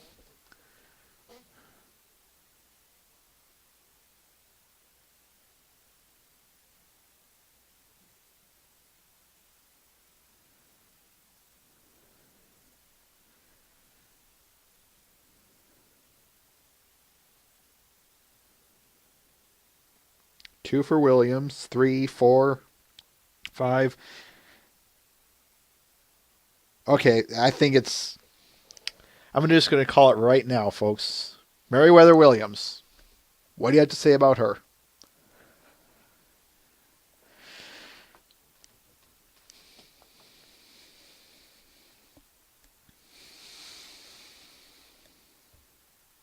Something I want to I'll get the episodes out. Mysterious Mare-Duell, Horsewarming Eve, Putting Your Hoof Down, Dragon Quest, Wonderbolt Academy, Spite Your Service, and that's it.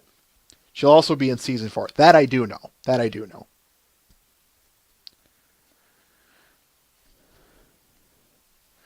Okay. Thank you, Matt.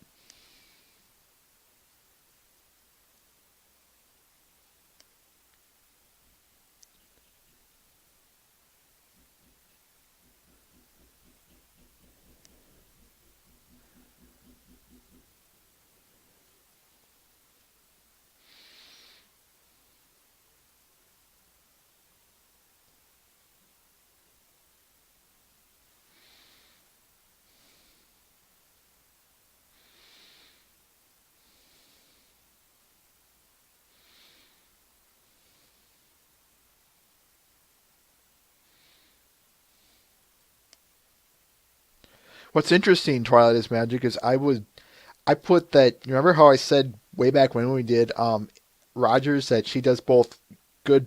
She does good both character developed stories and story driven stories. However, it's an either or process. I would say the same thing. Look at which one do I want to pick? Horsewarming Eve. I would even say Mysterious Merit. No. Let's see. Which one could I say? Yeah, I definitely put Dragon Quest. Dragon Quest and Horsewarming Eve as story driven, whereas in every one of the other ones was more character driven. And Iwa certainly has a bit of a point there.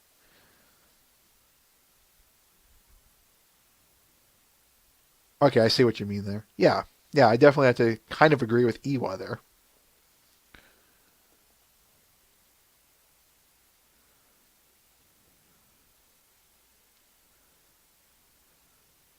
Elaborate, Matt.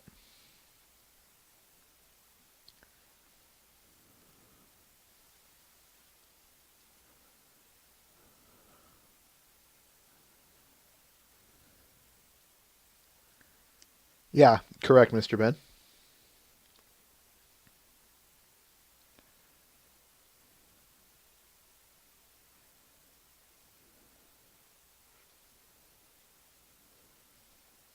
And we've already addressed Mysterious Mare Duell, which is, again, I wanted us to do one of her episodes first to kind of get a feeling of it and probably get more of a feeling of what you guys should expect out of me in terms of her work.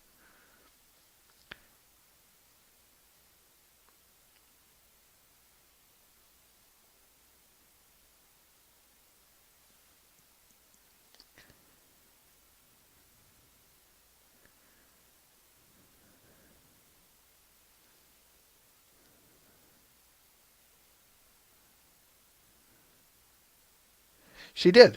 She had the whole deal on Dragon Quest.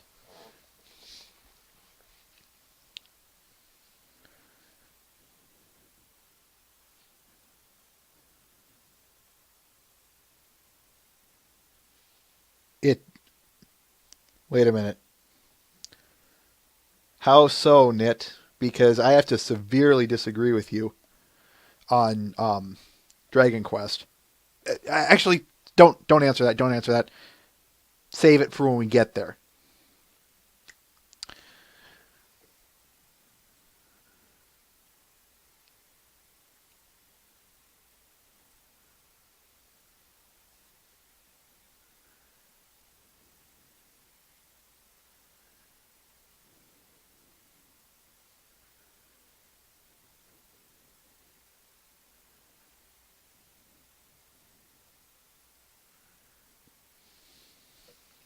Yeah, exactly that, Mr. Ben. For that very reason.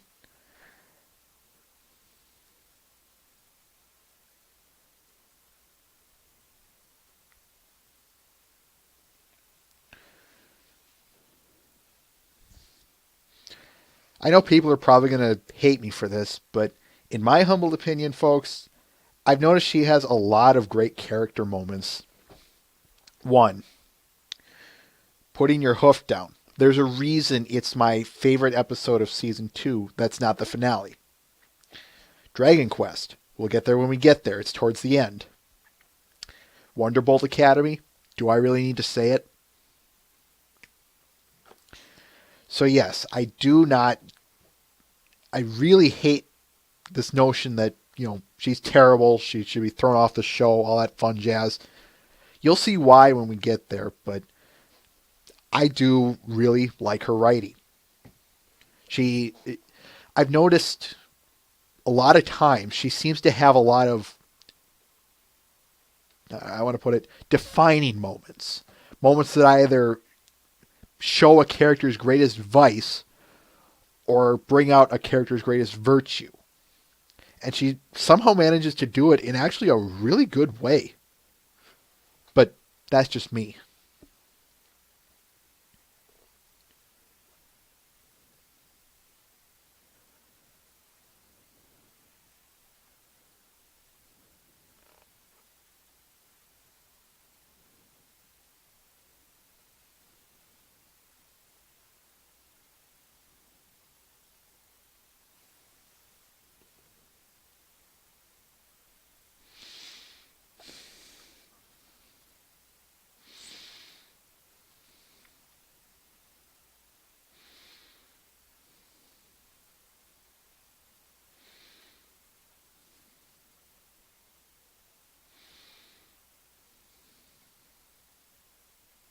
Yeah, I'd go so far with that, Mr. Ben, easily.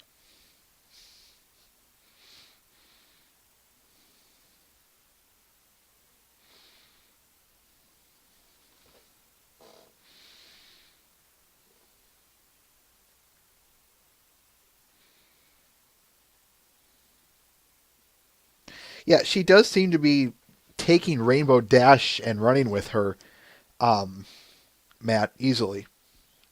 And I think Wonderbolt Academy is the biggest proof of that, if not strong evidence for it. But, that's just me.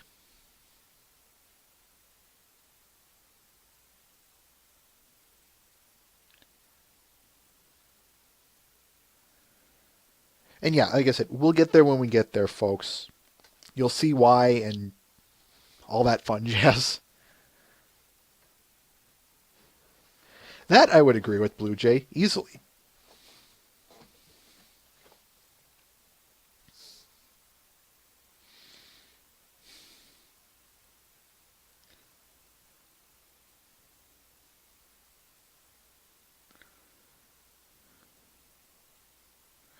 All right, we are approaching. I think we should consider moving on. We've only got about 10 minutes left here, folks.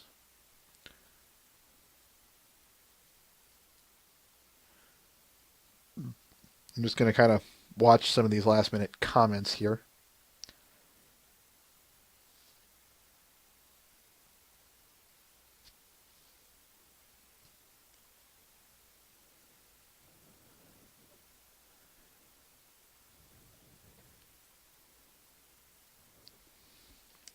Yeah, I think we'll wrap this up then.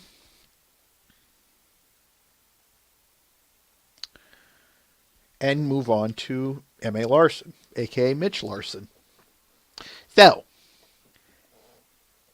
what do you guys have to say about him? Yes, I'll get to the episodes here shortly, but any quick moments. Episodes include Swarm of the Century, Sonic Rainboom, The Cutie Mark Chronicles, Return of Harmony, Luna Eclipsed, Secret of My Excess, The Super Speedy Cider Squeezy 6000, It's About Time, Ponyville Confidential, Magic Duel, and Magical Mystery Cure.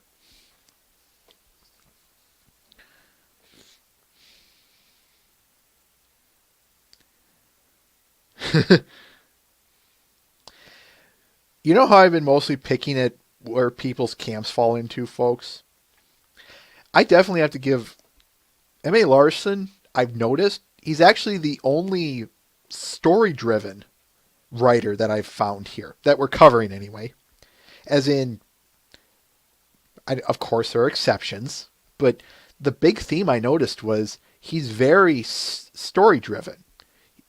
Look at when we reviewed Luna Eclipsed. Look at when we reviewed Swarm of the Century.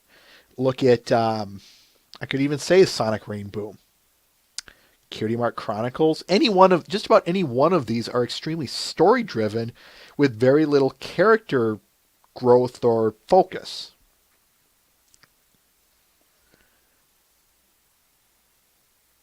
Reading the comments here.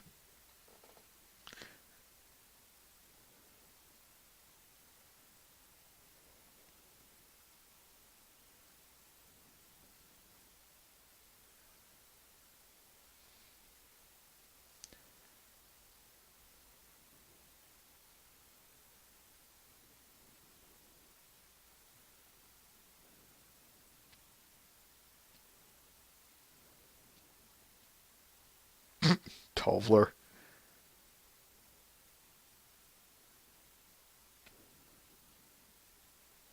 And that's kind of my point, Twilight is Magic. It's unlike, say, we covered Polsky or Morrow or anyone who has their characters, go through, or Fullerton, I was going to say, where we have strong character development moments where there's, game changers. Larson seemed to focus more on just using those strengths, those character strengths, whether they be a character flaw or virtue, and telling a good story from there. That's the point I wanted to make. Yeah, you already hit on that.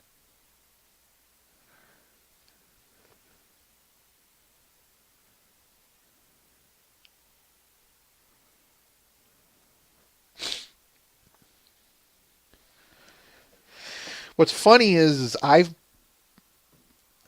don't know how to put this. He seems to be rather, I don't know what this.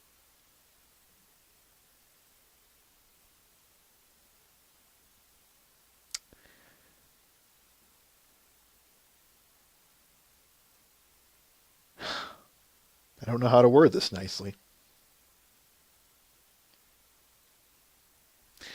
Oh well, I'll save it for later.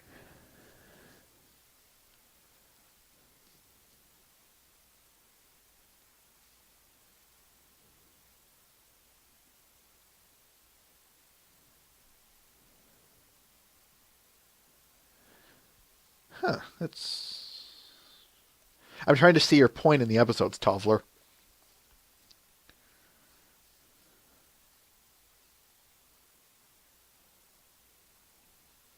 Yeah, I can see it easily. And yeah, what I will find funny is how season 4 is handled in spite of his absence. But that's not an insult to him or anything. That's just a note I wanted to make. Your comment saying, he's the essence of, or how does he put it?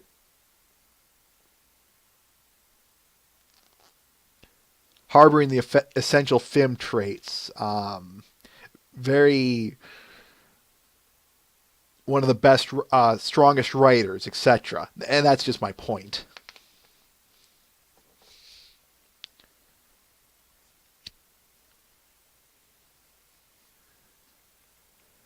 Something I noticed. He seems to be, of all the writers, he seems to make the most movie allusions. I'm not kidding. Look at the ones some of them that he's done. Blazing Saddles, King Kong, Metal Gear Solid. I'm going to call the Dome from the Simpsons movie, folks. Because the Simpsons movie was, I know it was before Ponies, but where exactly before Ponies? Let's see. I want to say around 2009 neighborhood. I know it was just before it, but yeah, I call the whole Dome thing the Simpsons movie thing.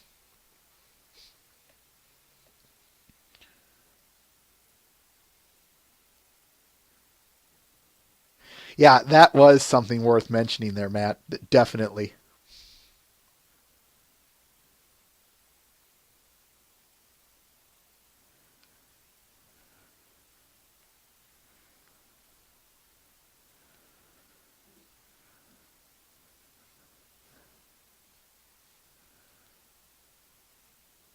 That too. Yep. Star Wars and Star Trek.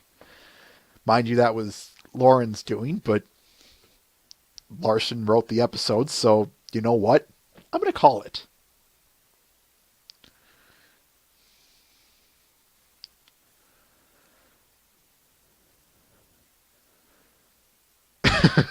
Iwa.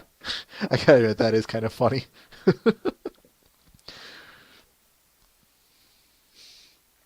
Obviously, of course, just to name a few that I did there.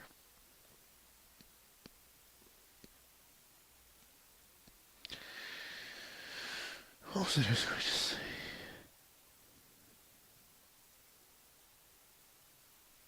Yeah, I think we all hit on this before, so I'm not going to repeat it.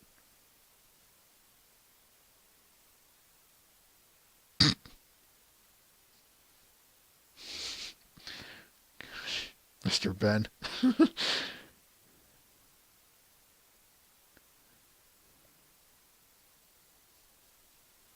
I wouldn't be surprised if something like that already happens, to tell you the honest truth.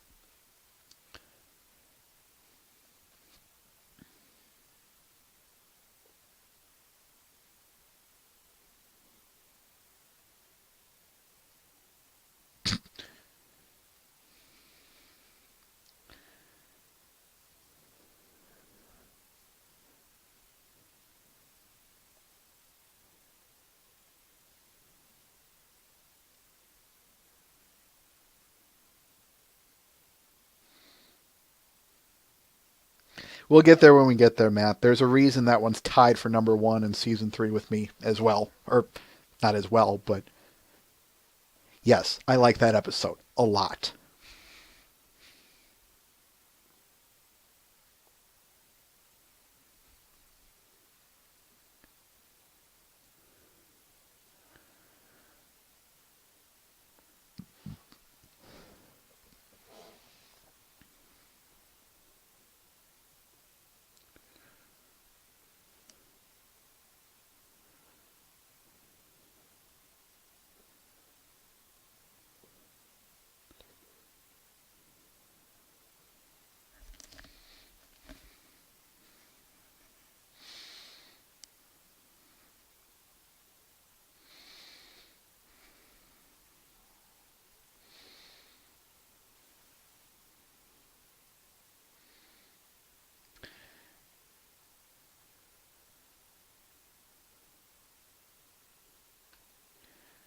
Anything anyone else wants to say about Larson?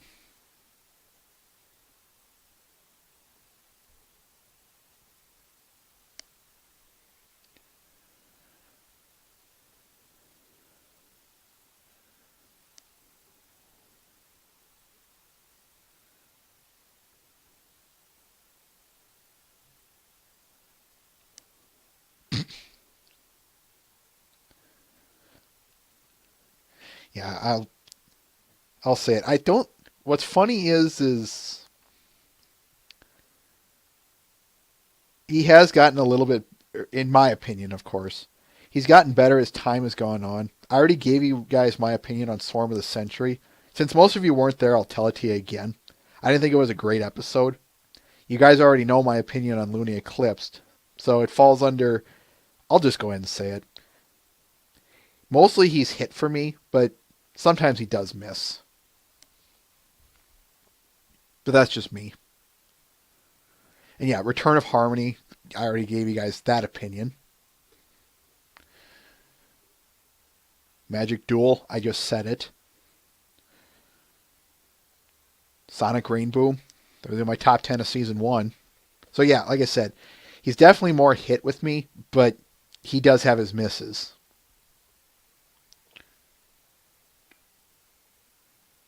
Yeah, definitely Twilight is Magic. And we addressed that. We addressed that when we got there.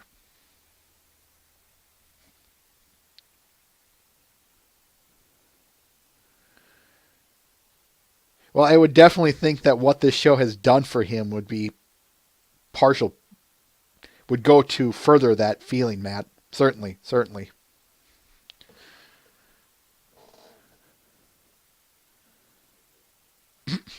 Wither.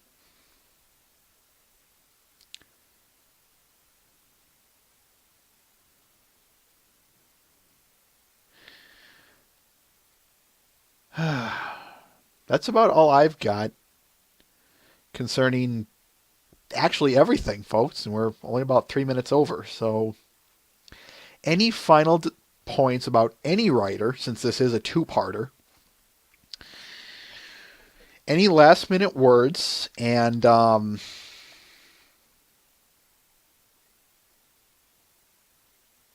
any last-minute bits, I should ask.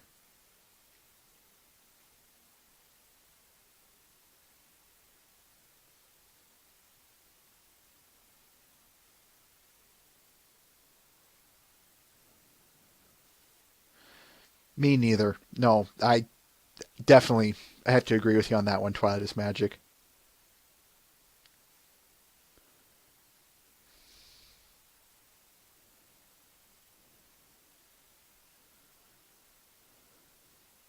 Corn.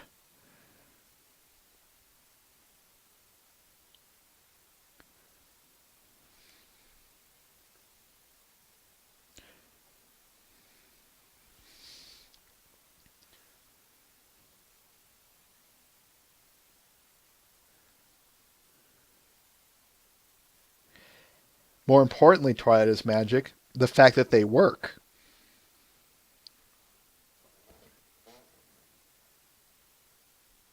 Okay, you did address that. Good.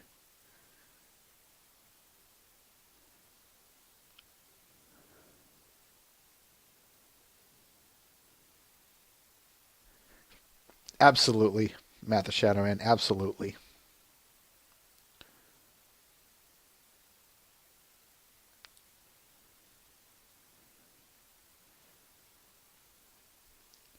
But to what degree is the question, Twilight is magic? But we'll get there when we get to the very end of everything.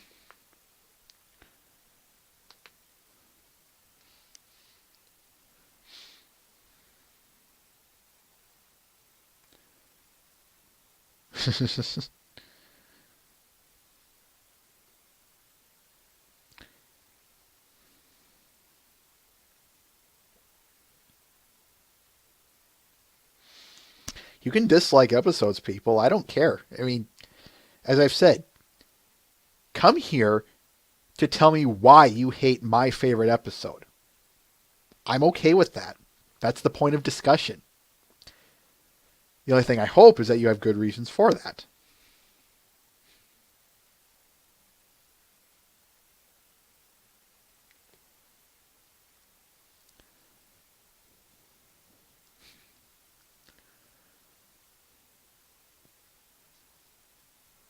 And yeah, Mr. Bennett and Twilight is Magic are kind of hitting this roller coaster thing, as I've said. And we're kind of teetering off a little bit here, but I'll allow it in spite of the time.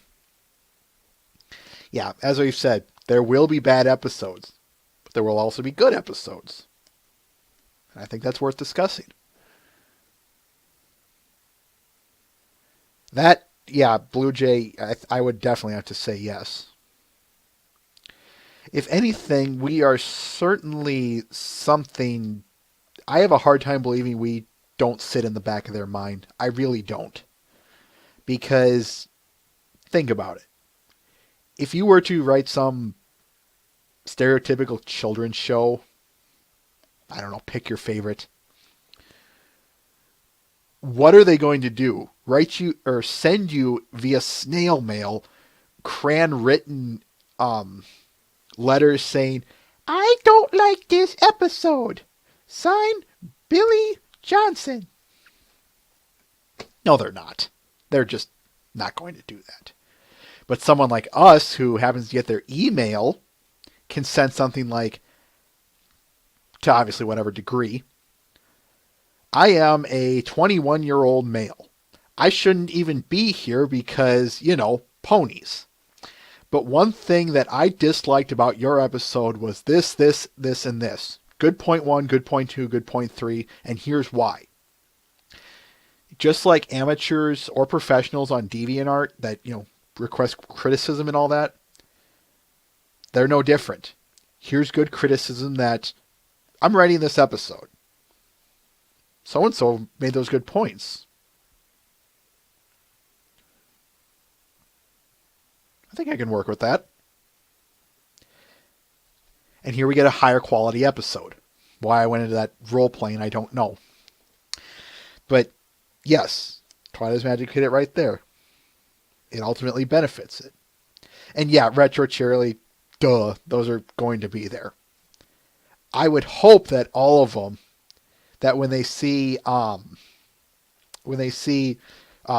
Die in a Fire, that they would just do this. I would. But if someone says, your show needs improvements in these respects, you have my attention.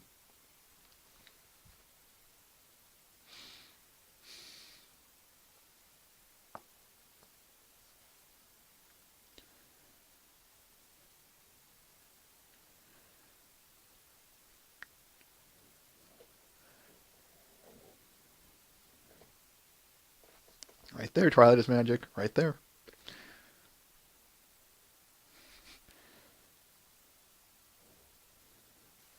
I always like the ones who use their wit and turn things like Go Die in a Fire because of Twilicorn back at them. Like Mitch Larson. She's dead. The end. Case in point.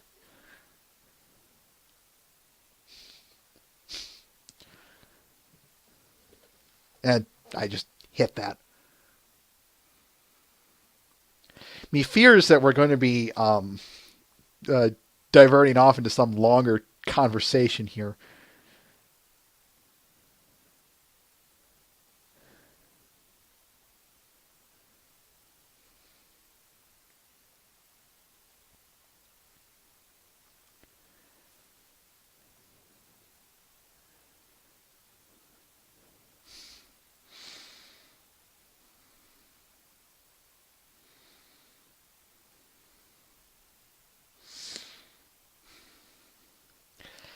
I'll say this.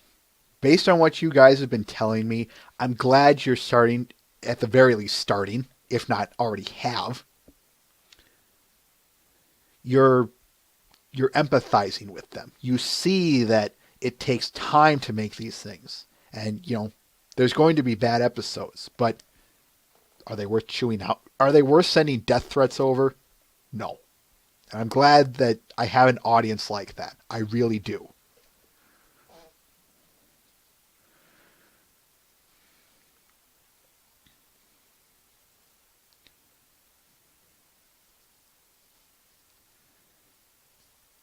Okay, we really do need to wrap this up now, folks.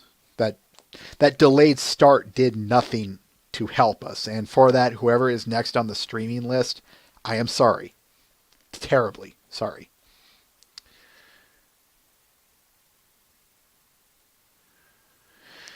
So, next week. Next week we're doing an interview, folks. Of course, won't say who. But, interview next week. Prep for it, get ready, all that fun jazz. Otherwise, I think that's it. No last minute announcements. So let's wrap this up. For myself here, I am Everlasting Joy. I want to thank you for stopping by, along with my good coworkers and friends, Mr. Ben and Twilight is Magic. As I said, join us next week for an interview, and until then, have fun and take care.